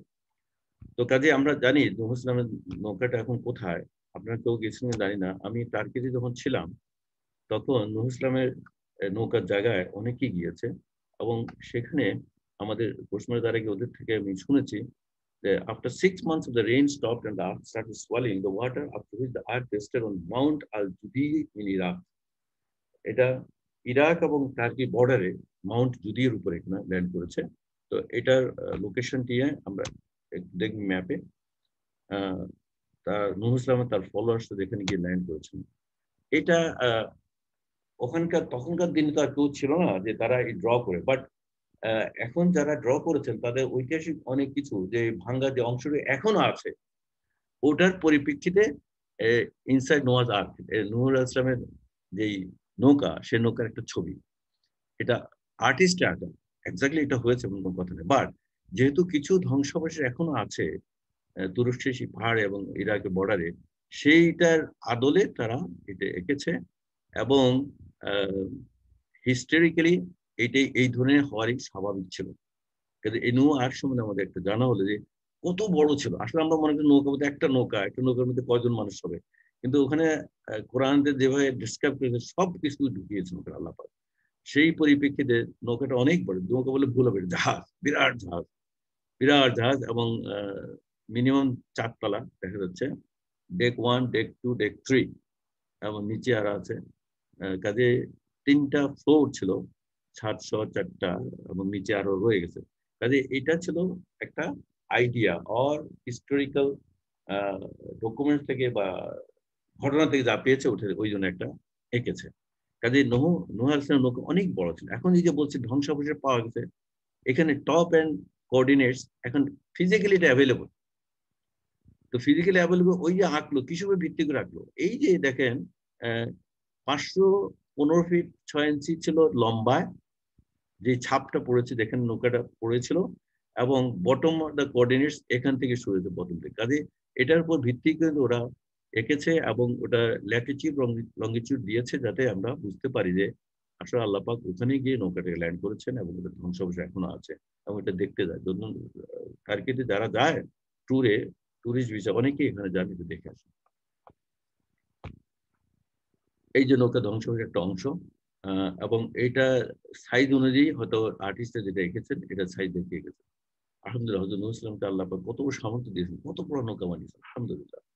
তো এটা আল্লাহরই কুদরত, আল্লাহরই মুজিজা এবং নবী রাসূলকে আল্লাহ কিভাবে দুনিয়াতে বাঁচিয়ে রাখবেন, কিভাবে তাদেরকে শ্রেষ্ঠত্ব দান করবেন তার একটা প্রমাণ। The building of the ark was stretched over 120 years. 950 বছর উনি বেঁচে ছিলেন। 120 বছর উনার নৌকা বানাতে লেগেছিল। তাই চিন্তা করুন কত বড় নৌকা। আলহামদুলিল্লাহ। And deliberately in order to give sinners time to repent. 120 বছর লাগানোর ইচ্ছা করে আল্লাহ তো অনেক দ্রুত বানিয়ে ফেলতে পারতেন। এত লম্বা সময় দেওয়ার উদ্দেশ্য হলো যে যারা বিশ্বাসী না, কাফের, তাদেরকে সুযোগ দেওয়া হলো to repent and come back. But তারা আসলো না। না এসে কিন্তু শেষ পর্যন্ত ওটা শেষ হয়ে গেল। The iconic story of the flood of Nuh alayhi salam and the ark was, as we know it today, certainly originated in the landscape of ancient Mesopotamia, modern Iraq. ওই যে একটু আগে মেসোপটেমিয়া দেখালাম, সেই মেসোপটেমিয়া থেকেই কিন্তু এটা শুরু হয়েছে। ওখানে নূহ আলাইহিস সালাম বাস করেছিলেন। ওই মেসোপটেমিয়া থেকেই নৌকাটা ভেসে উত্তর দিকে গিয়ে সেই জুদাই পাহাড়ে গিয়ে ল্যান্ড করেছে। এখানে যদি অনেকে যদি প্রশ্ন করেন যে এত সব কথা আমরা কোত্থেকে জানি, আসলে ইতিহাস থেকে আমাদের অনেক কিছু জানি এবং ইতিহাস on the basis of witness or on the basis of stories, on the basis of circumstantial evidences তার ইতিহাস লেখে। কোরআন হাদিস সব কিছু নাই এবং পাবো না। কাজে আমরা এতটুকু জানি যে মেসোপটেমিয়া যে বাগদাদ থেকে উত্তর দিকে হয়, আর যদি নূহ ইসলামের নৌকাটা গিয়ে এই দিকে পাহাড় উত্তর দিকে নামে, তাহলে দেখা যাচ্ছে মেসোপটেমিয়া থেকে এটা অরিজিন হয়েছে এবং সেটাই উত্তর দিকে গিয়ে আল্লাহ পাক ল্যান্ড করেছে। এই হলো সেই জায়গা যেখানে এখানে ধ্বংস পাওয়া যাচ্ছে, নূহ ইসলামের নৌকা পাওয়া যাচ্ছে এইখানে আছে। কাজে আমরা দেখতে পাচ্ছি এখানে যদি যান saved on Yawm Ashura, এটা বলে এই আশুরার দিনেই আল্লাহ পাক তাদেরকে সেভ করেছেন এবং এই পাহাড়ে নিয়ে ল্যান্ড করিয়েছেন। Allah saved Prophet Ibrahim from the tyrant of Namrud. আমরা নমরুদ বলি, নিমরুদ ইংলিশে বলে, এবং আব্রাহাম ওরা বলে ইংলিশে এবং খ্রিস্টানরা বলে, বাট ইব্রাহিম আলাইহিস সালাম 73 বার আসছে কোরআনে, 73 টাইমস। এবং 73 টাইমস যে নামটা এসছে ওনার সম্বন্ধে আমাদের জানা উচিত, বোঝা উচিত। মানে যদি ফ্যামিলি হিস্ট্রি না জানে তেমন অনেক কিছু আমরা বুঝবো না কিভাবে আল্লাহ পাক বর্ণনা করেছেন। যে আব্রাহাম ওরা লিখেছে father of the prophets, well এটা ওদের লেখা, আমাদের ওইভাবে না। আমরা জানি এইভাবে যে আব্রাহাম বা ইব্রাহিম আলাইহিস সালাম যদি এখানে হয়, তার ছেলে ইসমাইল আলাইহিস সালাম, আরেক ছেলে ইসহাক আলাইহিস সালাম, এইভাবে আপনার ফ্যামিলি ট্রিটা আমরা জানি। জানলে সুবিধা হয় কি, আমরা জানি যে ইব্রাহিম আলাইহিস সালাম কে ছিলেন, তার পিতা কে ছিল এবং তার ছেলেরা কারা কারা নবী ছিলেন, কিভাবে এই ফ্যামিলি ট্রিটা আপ টু মুহাম্মদ সাল্লাল্লাহু আলাইহি ওয়াসাল্লাম এটা আমরা জানতে পারি। ইব্রাহিম আলাইহিস সালাম was born in the house of idolaters in the kingdom of Babylon. আপনি এটা জানেন, ব্যাবিলন শব্দটা একটু আগে দেখেছি, ইরাকের বাগদাদের পাশে ব্যাবিলন শূন্যদান, ওখানে যাওয়ার সৌভাগ্য আমার হয়েছিল, গিয়েছিলাম, বাট শূন্যদান দেখতে পাইনি আর কি, যাই হোক ওটা এখন আর নাই। তো হিজ ফাদার আজার was a well-known idol sculptor that his people worship. ওই মূর্তি পুজো, মূর্তি নিয়েই তখনকার দিনে তার ফাদার করতেন, ইব্রাহিম আলাইহিস সালাম পিতা আজার বা তেরা একটা নাম, একটু আগে ফ্যামিলি চিন্তা তেরা ছিল ওনার ফাদারের নাম। কাজে ওনারা মূর্তি পুজো করতেন। এবং আপনার স্টোরিটা জানেন, আমি এখানে রিপিট করবো না, যেটা আমি জানতাম না বা অনেকে জানার প্রয়োজন ছিল। Some say that he lived for 169 years. Nuh আলাইহিস সালাম 950 বছর বেঁচে ছিলেন, ইব্রাহিম আলাইহিস সালাম বেঁচে 169, সামসে 175, কাছাকাছি। সামথিং ইব্রাহিম আলাইহিস সালাম এজ ওয়াজ 195, কাজে 169 to 195 এটা একটা এজ উনি বেঁচে ছিলেন। এটা যেকোনো একটা সত্য হতে পারে, কিন্তু আমরা সঠিক জানি না। The decision to burn Ibrahim আলাইহিস সালাম to death was affirmed by the priest and the king of Babylon. Namrud বলে ওকে ইব্রাহিম আলাইহিস সালামকে কি করতে হবে, বার্ন করতে হবে, কি জানেন, আগুনে ফেলে বার্ন করে তাকে মেরে ফেলতে হবে, যেহেতু সে আইডোলেটার বা মূর্তি পূজা বিরোধী ছিল, কাজেই তাকে আগুনে ফেলে বার্ন করতে হবে। এই দেখেন আমরা যেটা বলছিলাম, বাগদাদের পাশে হলো ব্যাবিলনই ছিল এই নিমরুদের রাজত্ব। তো the miracle Allah saved Ibrahim from the fire, সূরা 169 নম্বর আয়াত আল্লাহ পাক বলছেন, কুলনা ইয়া নারু কুনি বারদাও ওয়া সালামা আলা ইব্রাহিম। কাজে আমরা বলিলাম, হে অগ্নি তুমি ইব্রাহিমের জন্য শীতল ও নিরাপদ হইয়া দাও। তা আল্লাহ পাক আগুনে ফেলা হযরত ইব্রাহিম আলাইহিস সালামকে ওখান থেকে রক্ষা করেছেন। এটা নিয়ে আমি একটি সেমিনারে আলোচনা শুনেছিলাম। কোন এক বৈজ্ঞানিক বলছে যে আগুনের এমন একটা গুণ আছে যেটা আমরা জানি না, যে আগুন যে শুধু পোড়ায় তা না। আল্লাহ পাক এমনভাবে আগুনে একটা আগুনের মধ্যে একটা একটা একটা বৈশিষ্ট্য দিয়েছেন যে এটা ইচ্ছা করলে না পুড়িয়ে ঠান্ডা হয়ে যাবে। কারণ আল্লাহ পাক যখন হুকুম করেছে আগুন হয়েছে। তার মানে আগুনের মধ্যে বৈশিষ্ট্য আছে। বৈশিষ্ট্য কখন আসবে, কখন দেখবে বৈজ্ঞানিকরা এটা আল্লাহ পাক ভালো জানেন। বাট অবশ্যই আল্লাহর হুকুমে আগুন হয়ে গেছে শীতল। তুমি ইব্রাহিম শীতল ও নিরাপদ হয়ে যাবে, এবং ইব্রাহিম আলাইহিস সালাম শীতল নিরাপদ থেকে বেরিয়ে আসছেন। কাজেই কোরআনের আয়াতগুলি নিয়ে আমাদের যদি গবেষণা করতে হয়, এবং পুরা ইতিহাস জানলে এবং সবগুলি ঘটনা জানলে আমরা অবশ্যই অনেক ইজিলি কোরআন বুঝতে পারবো এবং জানতে পারবো। কাজে এই যে ঘটনা ঘটেছিল এটা বলে ইয়মা আশুরার দিন বলছে, সেই বন্ধু আশুরা। আল্লাহ সুবহানাহু ওয়া তাআলা united prophet Yakub with his son Yusuf আলাইহিস সালাম। আপনারা জানেন এই ঘটনা সূরা ইউসুফ যারা পড়েছেন বিস্তারিত সব কিছু আছে, এবং ওই ঘটনার পরিপ্রেক্ষিতে হযরত ইয়াকুব আলাইহিস সালাম আসছেন 16 বার কোরআন মজিদে, এবং ইয়াকুব আলাইহিস সালাম ইউসুফ আলাইহিস সালামের ঘটনা আমরা জানি। কিভাবে ইয়াকুব আলাইহিস সালামের ফ্যামিলি ট্রি আসলো, আদম আলাইহিস সালাম থেকে শুরু করে আমরা এটা জানি যে ফ্যামিলি ট্রি এটা আসলে সবগুলি নবীর নাম লিখে সব যত নবীর নাম লেখার পরে ইব্রাহিম আলাইহিস সালাম আছে। ইব্রাহিম আলাইহিস সালামের পর থেকে আসলেন কে? ইসহাক আলাইহিস সালাম।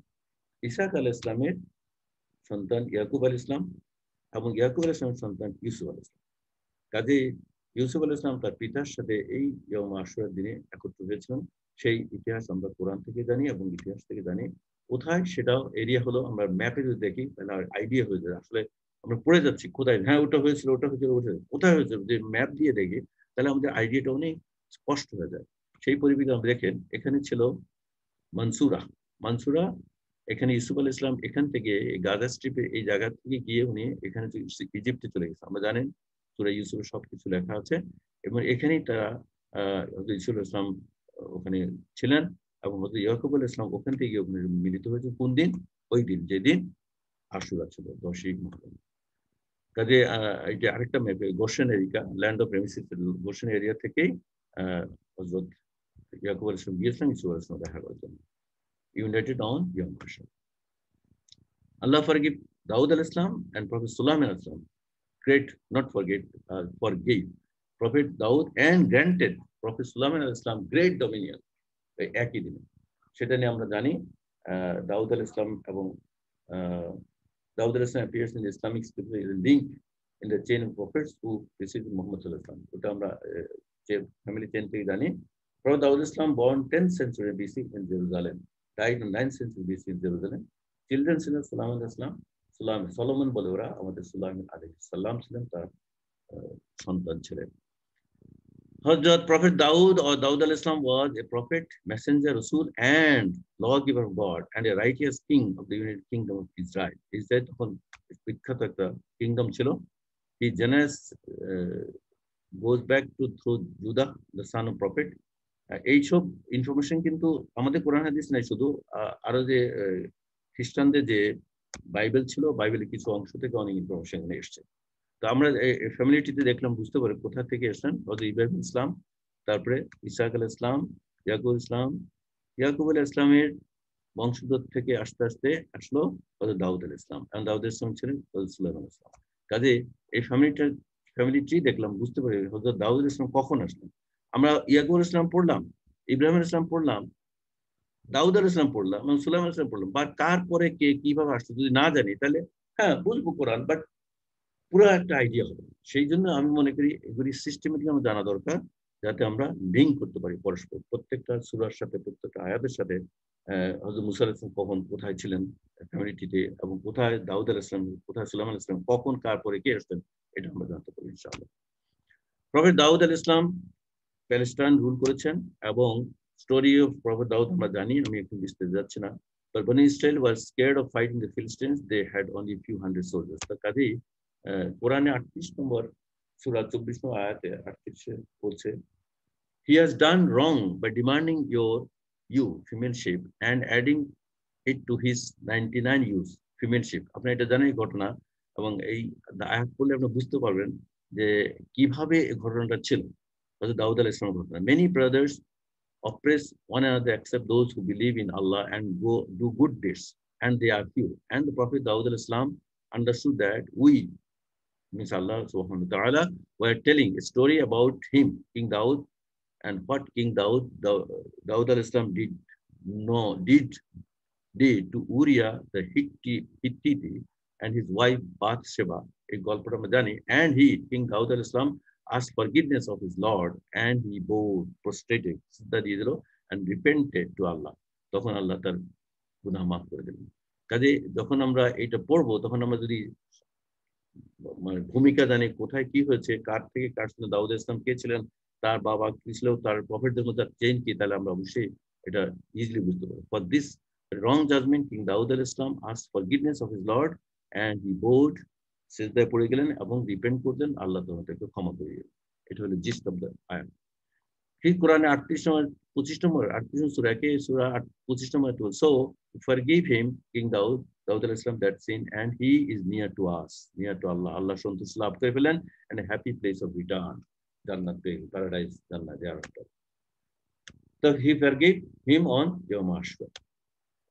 এবার সুলাইমান ইসলাম, দাউদ ইসলামের ছেলে সুলাইমান ইসলাম, দাউদ ইসলাম was, according to Quran, a Arabic Malik, king and Nabi, prophet of Israel, and he was the third king of Jewish people and was wise ruler of the nation. Sulaiman ইসলাম আমরা অনেক গল্প জানি, সুলাইমান ইসলামের কোরআন অনেকবার এসেছে, এবং আমরা যখন সুলাইমান ইসলাম পড়বো তখন যাতে রিলেশন করতে পারি সুলাইমান ইসলাম কোথেকে আসলেন, তার পিতাকে, তার দাদাকে, আদম আলাইহিস সালাম কি চেঞ্জ আসলো, তাহলে আমাদের ক্লিয়ার হয়ে যাবে ইনশাল্লাহ। আমি নিয়ত করতেছি আমি ধারাবাহিকভাবে প্রত্যেক নবী আদম আলাইহিস সালাম শুরু করি কিভাবে আসলো সেটা নিয়ে কয়েকটা সিরিজ করবো ইনশাল্লাহ, সামর্থ্য দেয়, তাহলে বুঝতে পারবো কিভাবে আমাদের নবী রাসূলরা এসেছেন ধারাবাহিকভাবে, এবং তাদের ঘটনাগুলি আমরা যদি সাথে বর্ণনা করতে পারি, তাদের কোরআনে অনেক কিছু বুঝা আমাদের সহজ হবে ইনশাআল্লাহ। সুলাইমান ইবনে দাউদ আলাইহিস সালাম, এটা তার মুসলিয়াম compound Al Aqsa mosque, old city of Jerusalem. আপনারা জানেন সুলাইমান ইসলাম কিভাবে মারা গেছেন, অনেকে জানেন যে উনি দাঁড়িয়েছিলেন, ওনার জিন্দি দিয়ে কাজ করাচ্ছিলেন, তারপরে ওনার যে লাঠি ভর দিয়ে দাঁড়িয়েছিলেন ওটা পোকা খাওয়ার পরে উনি পড়ে গেছিলেন। এর আগে জিন্দা জানতেই পারেন উনি জীবিত কি মৃত, এর আগে ওনার রক্ত হয়ে গেছিল, আমরা জানি এবং সেটা আমরা রিলেট করতে পারি। কাজে কিংডম ইসরায়েল কোথায় আমরা দেখতে পাচ্ছি, ফিলিস্তিন কিংডম জুদা। তো ফিলিস্তিনের একটা কিংডম ছিল, কিংডম ইসরায়েলের আরেকটা কিংডম ছিল, এই দুইটা কাছাকাছি। এখন যে ফিলিস্তিনের যে সমস্যা, ফিলিস্তিনের তখন থেকেই ফিলিস্তিনের একটা বংশ ছিল, কিন্তু এখন তো ইসরায়েলরা, ইহুদিরা সেটা নিয়ে তাদেরকে থাকতে দিচ্ছে না বা চেষ্টা করছে উৎখাত করার জন্য। আমরা জানি ইতিহাস এবং আমরা ঘটনা জানি, বর্তমান ঘটনা কি হচ্ছে আমরা জানি। ইনশাআল্লাহ মুসলমানদেরকে আল্লাহ হেফাজত করবেন, আমরা সবাই দোয়া করি আল্লাহ। Sulaiman ibn Daud was regarded solemn as one of the greatest rulers around the world. Allah Pak has given the dominion, ওই দিনে তাকে রাজত্ব দিয়েছেন আশুরাতে। তো সুলাইমান আমরা অনেক স্টোরি জানি, এবং সেটাই উনি পেয়েছেন, and that day Allah brought Prophet Yunus alayhi salam safely out of whale.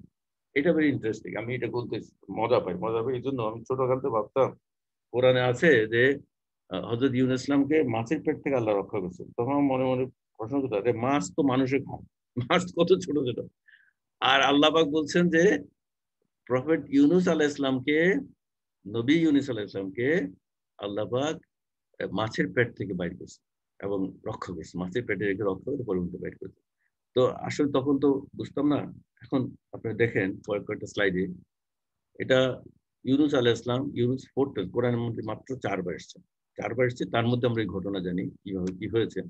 তো এনার ফ্যামিলিটিটা আদম আলাইহিস সালাম শুরু করলে আপনি দেখেন কোথায় আসছে ট্রিটা, ইব্রাহিম আলাইহিস সালাম, ওখান থেকে ইসহাক আলাইহিস সালাম, ওখান ইয়াকুব আলাইহিস সালাম থেকে আসছে ইউনূস আলাইহিস সালাম। কাজে আমরা যদি রিলেট করি তা বুঝতে পারি ইউনূস আলাইহিস সালামের বাপ দাদার থেকে তার পূর্বপুরুষরা কি এবং তারা কিভাবে আসছে।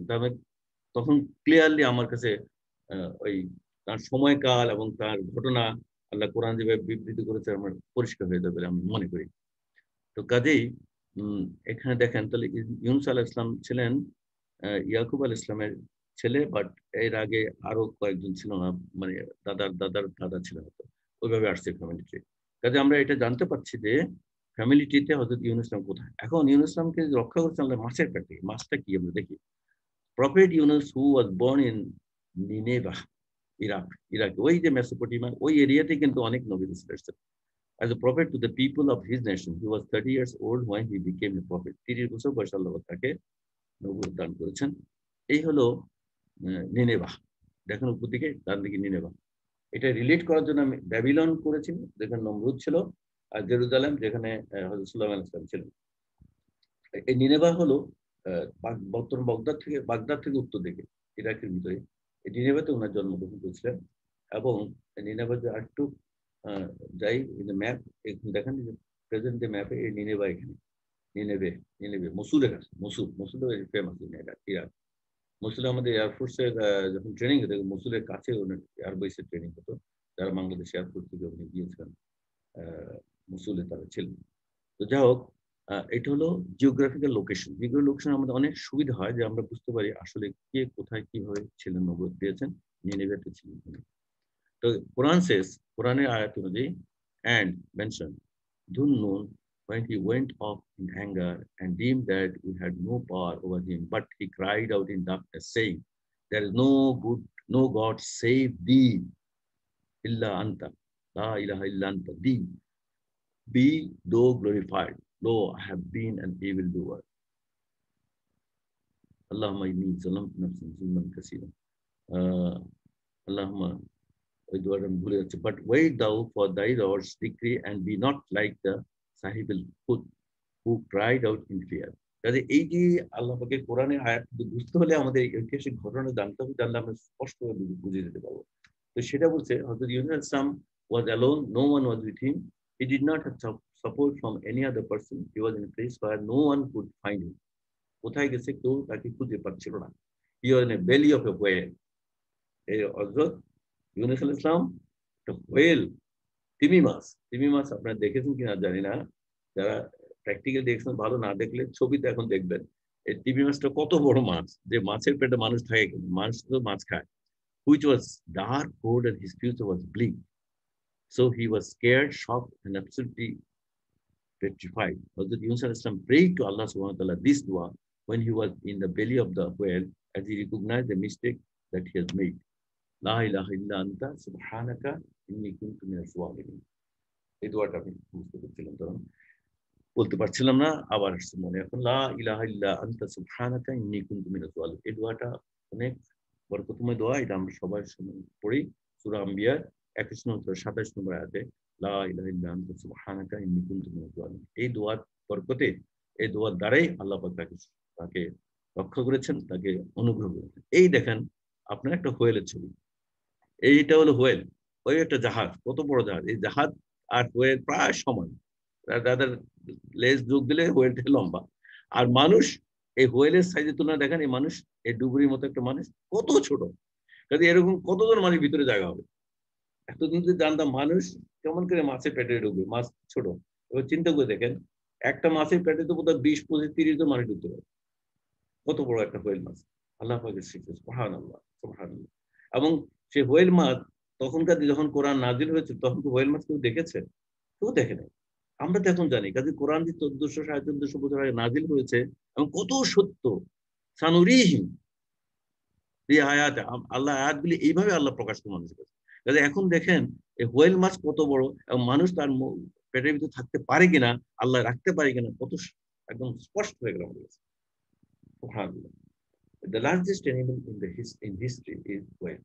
এত বড় সেই মাছটা তখনকার দিনে কেউ জানতো না যে হোয়েল মাছ কত বড়, তিমি মাছ কত বড়। আল্লাহ কোরআন নাজিল করে ভবিষ্যতের কথা আমাদের বলেছেন। আলহামদুলিল্লাহ, সায়েন্স যত কিছু আবিষ্কার করে সবকিছু আল্লাহ পাক কোরআন রেখেছেন। এমন কিছু নাই দুনিয়ার সৃষ্টিতে, আল্লাহ পাকের আকাশ পৃথিবীর সৃষ্টির মধ্যে, মহাকাশ মহা সৃষ্টির মধ্যে এমন কিছু নাই যে জিনিসটা আমার কোরআনে আল্লাহ পাক দেননি। সুবহানাল্লাহ ওয়া বিহামদিহি।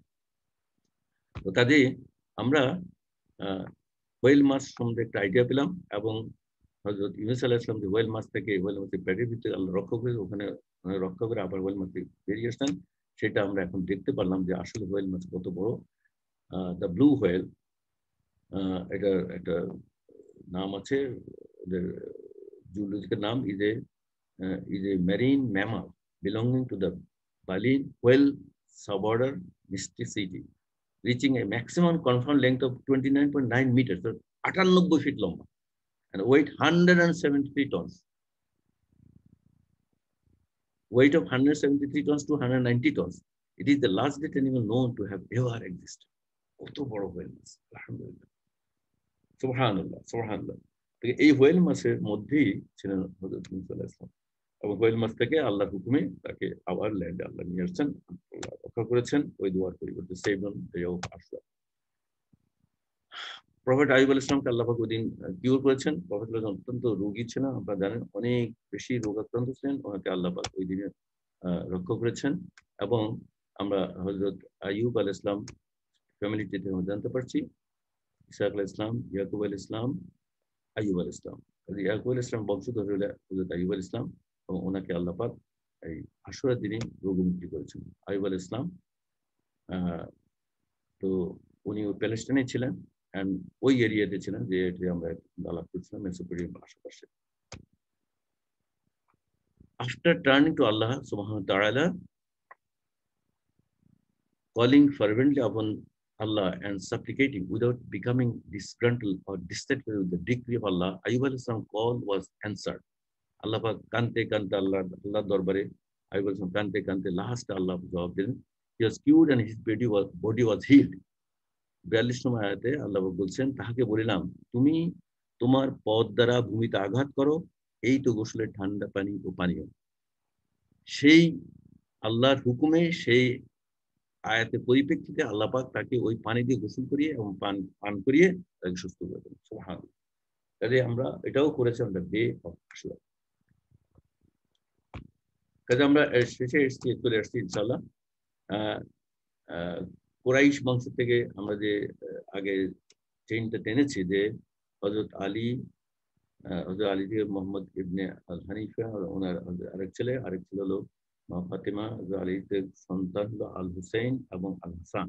এই আল হুসাইনের মৃত্যু দিবস বা শাহাদাত দিবস হলো 10ই মুহররম। সেটা আমরা ফ্যামিলি থেকে জানো, আল হুসাইন কোন দিন 10ই মুহররম হয়েছিলেন, happened on the day of Ashura. এটা লাস্ট। রাসূল সাল্লাল্লাহু আলাইহি ওয়াসাল্লাম বলেছেন, যে ব্যক্তি শোকে মুহ্যমান হয়ে গাল চাপড়া, আঁচল বা জামা ছিঁড়ে এবং জাহিলি যুগের ন্যায় কথাবার্তা বলে, সে আমাদের দলভুক্ত নয়। এটা আমরা মুসলিম শরীফ খণ্ড 1 হাদিস নম্বর 193।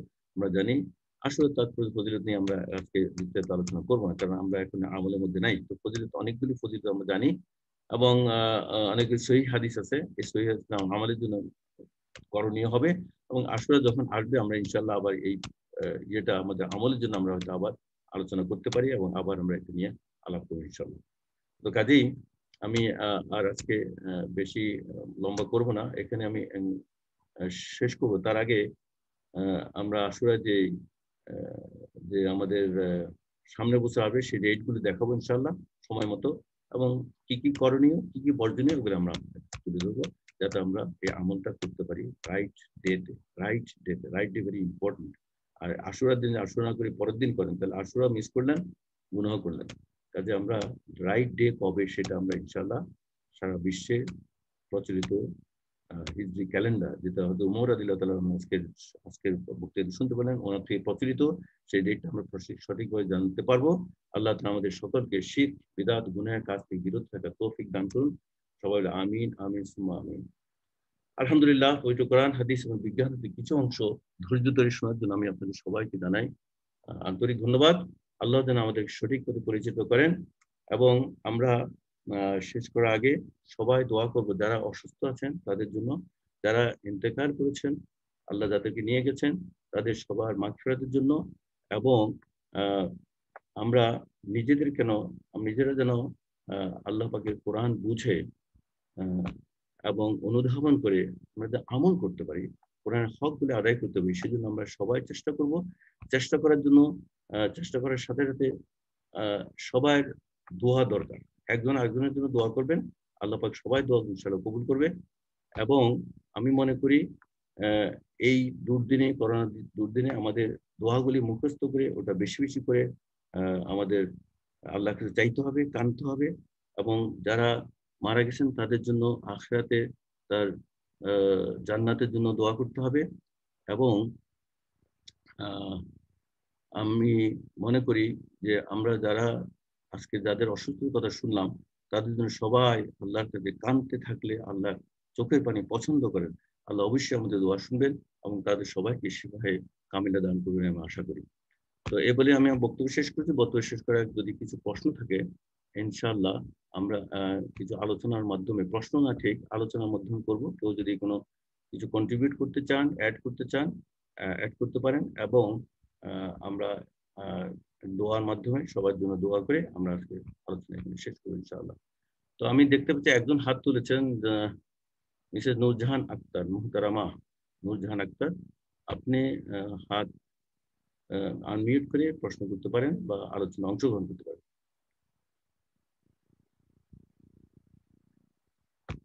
মুহতারামা নূরজাহান আক্তার,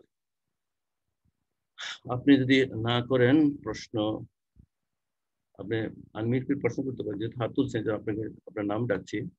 আর না হলে আমি আর কেউ যদি প্রশ্ন করতে চান, হাত চান, শরীফ খান, জি আলহামদুলিল্লাহ, আপনি আনমিউট করে প্রশ্ন করেন। আপনি আনমিউট করার সুযোগ দিয়েছি, আনমিউট করবেন। আসসালামু আলাইকুম। আমার একটা প্রশ্ন, একটু মুহররমের মাসটা ডিফাইন্ড হয়েছে তো অনেক পরে, জি জি, মানে সেটা তো ডিফাইন্ড হয়েছে আর আমরা যাদের যেই দিনগুলোর কথা বললাম যে 10ই মুহররমের ওই দিনগুলোতে হয়েছে, এগুলো তো অনেক আগের ঘটনা। তো বছর গণনা থেকে ব্যাক করে আপনারা কি ক্যালকুলেশন করা হয়েছে এগুলা? তখন তো মুহররম মাস তো কি ছিল না, মাস মুহররম এই আরবি মাসগুলো তখন তো ছিল না। তো সেটাকে আপনারা মানে সেটাকে how this has been referred to as মুহররমের মাস? জি, আপনার কোরআনে একটা আয়াত আছে, আপনি শুধু 4টি মাস তখন রাসূলের সময় ছিল, এর আগে ছিল আরবি যে মাসগুলি ছিল, বাট হিজরি সাল গণনা শুরু হতো ওমর থেকে। এর আগে কিন্তু মাসগুলি ছিল এবং পবিত্র মাস কোন কোন মাসে যুদ্ধ করা যাবে না, যুদ্ধ করা যাবে, অনেকগুলি হাদিসে কোরআনে আয়াত আছে। কাজে মাসগুলি ছিল, চাঁদের সাথে মাস সম্পর্ক সৃষ্টির প্রথম থেকে মাসগুলি। হ্যাঁ, হিজরি সালটা শুরু হয়েছে, that is correct, I am sorry, হ্যাঁ ইউ আর কারেক্ট। তো মাসগুলি সবগুলি ছিল এবং হিজরি সালটা শুরু হয়েছে হযরত মুহাম্মদ রাদিয়াল্লাহু হিজরি ডেট থেকে। মাসগুলো ছিল কিন্তু হিজরিটা ছিল না। যেহেতু চাঁদ ছিল, সূর্য ছিল, মাসও ছিল, চন্দ্র মাসগুলি ছিল, সৌর মাসগুলি ছিল। হ্যাঁ, দ্যাটস কারেক্ট। থ্যাংক ইউ, আমি তো কনফিউশন ছিলাম। যাই হোক, জি জি, আলহামদুলিল্লাহ। এরপরে আর কেউ বলবেন? ডক্টর মুক্তার আহমেদ হাত তুলেছেন, জি। আসসালামু আলাইকুম ওয়া রাহমাতুল্লাহি ওয়া বারাকাতুহু। জি, আমি একটা আসলে এলান করতে চাচ্ছি, সেটা হলো যে আমার পরিচয় দিয়ে এলানটা করলে আমার মনে হয় যে ভালো হয়। তো জিলানী স্যারের অনুমতি চাচ্ছি ঘোষণাটা করার জন্য। জি জি, তো আমি ডাক্তার মুক্তার আহমেদ খান, বিএ এমএস, ঢাকা বিশ্ববিদ্যালয়। আমি কর্তব্যরত আছি হামদর্দ ল্যাবরেটরিতে ইউনানি ডাক্তার হিসেবে আজকে প্রায় 3 বছর যাবত। তো আর পাশাপাশি আমি আপনার শিশু কল্যাণ মাদ্রাসা ও এতিমখানার পরিচালনার দায়িত্ব পালন করতেছি। তো এই মাদ্রাসা এবং এতিমখানার উদ্যোগে আমরা শীত বস্ত্র বিতরণ প্রতি বছরই করে আসতেছি। তো এবার আমরা ব্যাপকভাবে করব। তো যারা আমাদেরকে কম্বল অথবা চাদর অথবা সোয়েটার দিতে চায় অথবা নগদ এককালীন টাকা দিতে চায়, তারা যেন আমাদের সাথে যোগাযোগ করে, তাহলে আমরা তাদের কাছ থেকে বাসা থেকে অথবা প্রতিষ্ঠান থেকে কম্বল অথবা সোয়েটার এগুলো আমরা সংগ্রহ করব এবং এগুলা আমরা খিলক্ষেতের সবচেয়ে গরিব এলাকা হলো বনরূপা, দরিদ্র এলাকা, সেখানে আমরা বিতরণ করব। এবং আমাদের আরেকটি শাখা আছে কুড়িগ্রামে, সেখানেও আমরা শীত বস্ত্র বিতরণ করব। তো যারা অংশগ্রহণ করতে চান ইনশাআল্লাহ আমাদের সাথে যোগাযোগ করবেন। আমরা আপনাদের অর্থ এবং আপনাদের যেই দান, কম্বল এবং চাদর, এটা যথাযথভাবে ইনশাআল্লাহ আমরা এটা গরিব দুঃখী অসহায় শীতার্তদের মাঝে আমরা হাতে পৌঁছায় দেব ইনশাআল্লাহ। আমার নাম্বারটা বলে দেই, আপনারা যারা অংশগ্রহণ করতে চান নাম্বারটা নিতে পারেন। বলুন। 01913 88 39 80। এটাতে বিকাশ চালু করা আছে, কেউ বিকাশে দিতে পারে অথবা কল করলে কেউ যদি কম্বল দিতে যায় তাহলে আমরা তাদের বাসা থেকে অথবা প্রতিষ্ঠান থেকে কম্বল চাদর আমরা সেখান থেকে নিয়ে আসবো ইনশাআল্লাহ। ইনশাআল্লাহ। জি, আমি চ্যাটিং এর নাম্বারটা দিয়েছি, আপনারা ওনার সাথে যোগাযোগ করবেন। যারা এটাও একটা সাদাকা। আলহামদুলিল্লাহ, আল্লাহ কবুল করলে সবকিছু কবুল হয়ে যাবে। এটাই সাদাকা, গ্রহণ করতে পারেন আপনারা, যেখানে পারেন সাদাকা করবেন, ইনশাআল্লাহ আল্লাহ কবুল করবেন। আচ্ছা জি, আর আর কেউ প্রশ্ন করবেন কিনা আমি জানি না। Miss Mohtarama Mohsin Akhtar, how can we get this slide? এই স্লাইডগুলি আপনার যেহেতু লাইভে গিয়েছে, ফেসবুক লাইভে, আমার ইয়েতে আইডিতে গেলে আপনি সবগুলি স্লাইড পাবেন ইনশাআল্লাহ। আমার আইডি হলো আমার পুরা নাম, আমার পুরা নাম লিখে আইডি এসেছে ফেসবুকে, ওখানে লাইভ ছিল, ওটা রেকর্ডিং হয়েছে। আর যদি না পান আমাকে ইমেল করলে আমি আপনার মেইলে পাঠিয়ে দিতে পারবো, আমার কম্পিউটারে রেকর্ডিং আছে। জি, আপনি মহসিন আক্তার কি কিছু বলবেন আর আপনার চ্যাটিং এর পরে? আমি আপনাকে অ্যালাউ করেছি আনমিউট করার জন্য। জি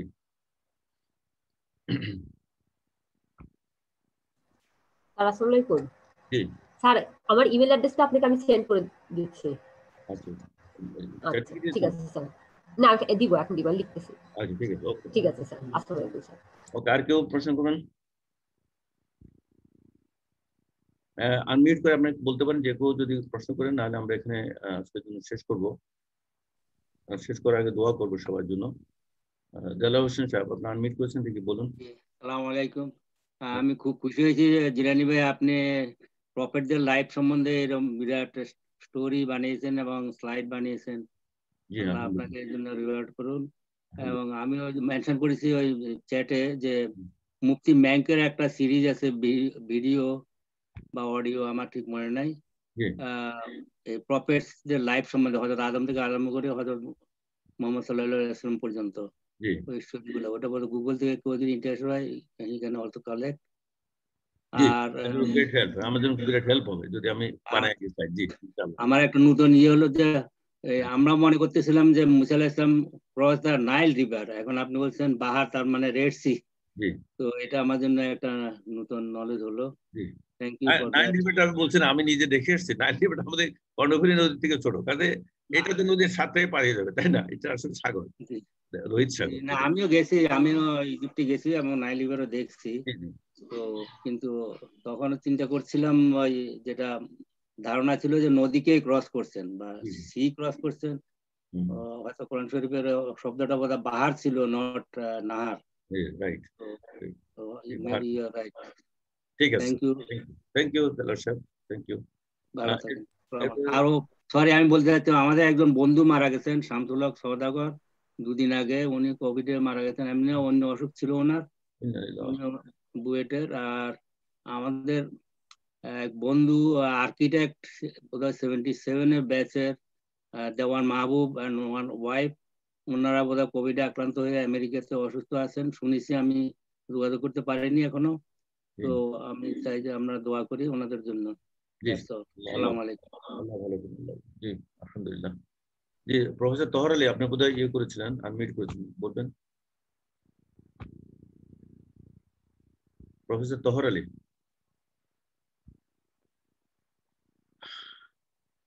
আর কেউ অংশগ্রহণ করতে চান আলোচনা? নাহলে আমরা দোয়া করে এখানে শেষ করবো।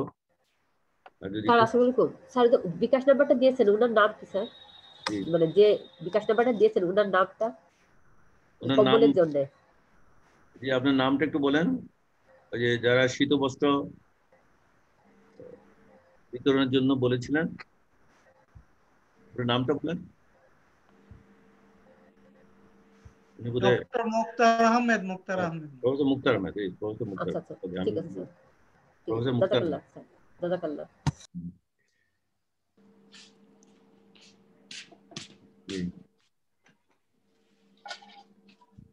ডক্টর মুক্তার আহমেদ একই কথা বলছেন যে ইজ শেয়ার মে এসএমএস মুফতি ইসমাইল বিন মুসা মেঙ্ক, একই কথা বলছেন জালাল সাহেবের মতে। জি ওখানে আছে আলহামদুলিল্লাহ। তো আমরা চেষ্টা করবো ওখানকে সাহায্য করতে। তো মহতারাম মুহসিনা আক্তার, আপনি পেয়েছেন ইনশাআল্লাহ আমাদের নাম্বার, ইমেল এবং লিঙ্কগুলি পেয়েছেন, সবগুলি স্লাইডে ওখানে পাবেন, যেহেতু ফেসবুক লাইভ ছিল আর কি। তো আমরা এখানে শেষ করছি আলহামদুলিল্লাহ। তো শেষ করার আগে আমরা আল্লাহ পাকের কাছে অত্যন্ত বিনীতভাবে মনে সমস্ত সিনসিয়ারিটি দিয়ে, সমস্ত আবেগ দিয়ে আল্লাহর কাছে দোয়া করব, এই মহামারীতে আল্লাহ পাক যেন আমাদেরকে সুস্থ রাখেন। আমরা যারা সুস্থ আছি আমরা এই দোয়াটা বেশি করে পড়ব। আল্লাহুম্মা ইন্নী আউযু বিকা মিনাল বারাসি ওয়াল জুনুনি ওয়াল জুযাম ওয়া মিন সাইয়্যিল আসকাম। আল্লাহুম্মা লা তাকতুলনা বিগাদাবিকা ওয়া লা তুহলিকনা বিআযাবিকা ওয়া আফিনা ক্বাবলা যালিক। আল্লাহ, যত গুনাহ করেছি আল্লাহ, গুনাহগুলো মাফ করে দেন আল্লাহ। আপনি মহানুভব, আপনি রহমানুর রহিম, গফুরুর রহিম, ইন্নাকা আনতাত তাওয়াবুর রহিম। আমরা তওবা করছি, যত গুনাহ করেছি জীবনের সমস্ত গুনাহ থেকে আল্লাহ আপনি আমাদের তওবাকে কবুল করে আমাদেরকে ক্ষমা করে দেন। আপনি গফুরুর রহিম। আল্লাহুম্মা গফির আরহাম ওয়া আনতা খায়রুর রাযিকিন। আল্লাহুম্মা গফির আরহাম ওয়া আনতা খায়রুর রাহিমিন। আল্লাহুম্মা গফির আরহাম ওয়া আনতা খায়রুল হাফিজিন। আল্লাহ, আপনার কাছে আমরা হেফাজত চাই। আমরা বড় অসহায়, বড় দুর্বল, আমাদের কোনো শক্তি নাই আল্লাহ। আল্লাহ, আপনি আমাদের সাহায্য করেন। আপনার সাহায্য ছাড়া আমরা একটা মুহূর্ত বেঁচে থাকতে পারি না, একটা মুহূর্ত সুস্থ থাকতে পারি না। আল্লাহ, আপনার নিয়ামত দ্বারা আপনি আমাদের সুস্থ রেখেছেন এবং আমাদেরকে আপনি নিয়ামত ভরপুর করে দিচ্ছেন। আল্লাহ, সেই নিয়ামতের শুকরিয়া আদায় করার তৌফিক দান। আল্লাহ, রাব্বি আউজিনি আন আশকুরা নি'মাতাকা আল্লাতী আন'আমতা আলাইয়া ওয়া আলা ওয়ালিদাইয়া ওয়া আন আ'মালা সালিহান তারদাহু ওয়াসলিহ লি ফি যুররিয়াতি ইন্নী তুবতু ইলাইকা ওয়া ইন্নী মিনাল মুসলিমিন। আল্লাহ, আপনি আমাদের রহম করেন আল্লাহ। আপনার শুকরিয়া আদায় করার তৌফিক দেন আল্লাহ। সেই শুকরিয়া আদায় করে আল্লাহ আপনার জন্য সন্তুষ্টি লাভ করতে সেই তৌফিক আমাদের দান করেন আল্লাহ। ইয়া আল্লাহ, আপনি যদি ক্ষমা না করেন আমাদের ক্ষমাকারী আর কেউ নাই। আল্লাহ, আমরা দোষ করতেই পারি। রব্বানা লা তুআখিযনা ইন নাসিনা ওয়া আখতানা। রব্বানা লা তাহমিল আলাইনা ইসরান কামা হামালতাহু আলাল লাযিনা মিন ক্বাবলিনা। রব্বানা ওয়া লা তুহাম্মিলনা মা লা তাকাতা লানা বিহি ফা'ফু আন্না ওয়াগফির লানা ওয়ারহামনা আনতা মাওলানা ফানসুরনা আলাল কওমিল কাফিরিন। আল্লাহ, এমন বোঝা দিয়েন না যে বোঝা বহন করা আমাদের সামর্থ্যের বাইরে আল্লাহ। সেই করোনা দিয়েন না যে করোনা দিয়ে আল্লাহ আমরা বোঝা সইতে পারবো না, আমরা মরে যাব, আমরা ধ্বংস হয়ে যাবো। আল্লাহ, আপনি আমাদের এই গজব দিয়েন না আল্লাহ। ইয়া রহমানুর রহিম, আমাদের মধ্যে যারা এখন অসুস্থ, যারা হসপিটালে কাতরাচ্ছে, জীবনের মরণের সন্ধিক্ষণ আছে আল্লাহ, তাদেরকে আপনি মাফ করে দেন। তাদেরকে আল্লাহ শেফায়ে কামিলা দান করেন। আল্লাহ, তাদের তো কোনো শক্তি নাই, আমাদের মধ্যে তারাও শক্তিহীন, তাদের কোনো উপায় নাই, একমাত্র আপনি আল্লাহ। আমরা যারা আছি সুস্থ, আমরা সবাই আল্লাহ আপনার কাছে দোয়া করছি, আপনার কাছে মাগফিরাত চাচ্ছি, আপনার কাছে ভিক্ষা চাচ্ছি আল্লাহ, সবাইকে আপনি সুস্থ করে দেন আল্লাহ। ইতিমধ্যে যারা চলে গেছে আপনার হুকুমে আল্লাহ, যাদের ওফাত হয়ে গেছে, যারা জীবন শেষ হয়ে গেছে আল্লাহ, সবাইকে আপনার জান্নাতুল ফেরদাউস দান করেন আল্লাহ। সবাইকে এই করোনার মাধ্যমে যারা মারা গেছেন সবাইকে শহীদি দরজা দান আল্লাহ। আপনি দান করতে, আপনি দানের কোনো শেষ নাই, আপনি দিতে পারেন এত কিছু আমরা চাইতেও পারি না আল্লাহ। আপনি বলেছেন আপনি কত কিছু দিতে পারেন, বান্দাদের সেটা চাইতেও পারেন আল্লাহ। আপনার দেওয়ার ক্ষমতা অসীম, বান্দা তো চাওয়ার সেই ক্ষমতাই নেই আল্লাহ। সেই জন্য আল্লাহ আপনার যে দেওয়ার সামর্থ্য, সেই সামর্থ্য আল্লাহ আমাদের দান করেন, আমাদের হেফাজত দান করেন, আমাদের গুনাহ মাফ করেন, আপনার সন্তুষ্টি দান করেন, আপনার প্রতি খরচ করে আখিরাতে আল্লাহ আপনার ঘরের ব্যবস্থা করে দেন আল্লাহ। দুনিয়াতে যেই কদিন আমাদের বাঁচিয়ে রাখবেন আল্লাহ, আপনি আমাদের হায়াতে তাইয়্যিবা দান করেন, সেই হায়াতে তাইয়্যিবা আল্লাহ বরকত দান করেন এবং সুস্থ দীর্ঘ জীবনের মাধ্যমে আল্লাহ আপনার কোরআন বুঝে শুনে আপনার কোরআনের হক আদায় করে আখিরাতে জান্নাত হাসিল করার তৌফিক দেন আল্লাহ। আপনি আমাদের জন্য জান্নাত কবুল ও মঞ্জুর করেন। রব্বানা গফির ওয়ারহাম ওয়া আনতা খায়রুর রাহিমিন। রব্বানা গফির লি ওয়া লিওয়ালিদাইয়া ওয়া লিল মুমিনিনা ইয়াওমা ইয়াকুমুল হিসাব। ربنا تقبل منا إنك أنت السميع العليم وتوب إلينا إنك أنت التواب الرحيم. بجود سبحان ربك رب العزة عما يصفون وسلام على المرسلين الحمد لله رب العالمين آمين. اللهم استغفرك واتوب إليك. اللهم اغفر وارحم وانت خير من الله. সবাইকে সুস্থ রাখার তৌফিক দেন, সবাইকে আপনি সুস্থ রাখেন, হেফাজত করেন। আসসালামু আলাইকুম ওয়া রাহমাতুল্লাহি ওয়া বারাকাতুহু। সবাই সবার জন্য দোয়া করি আর বেশি বেশি করে আমাদের রহম করুন, আমাদের দোয়াকে কবুল করেন। আসসালামু আলাইকুম ওয়া রাহমাতুল্লাহি ওয়া বারাকাতুহু।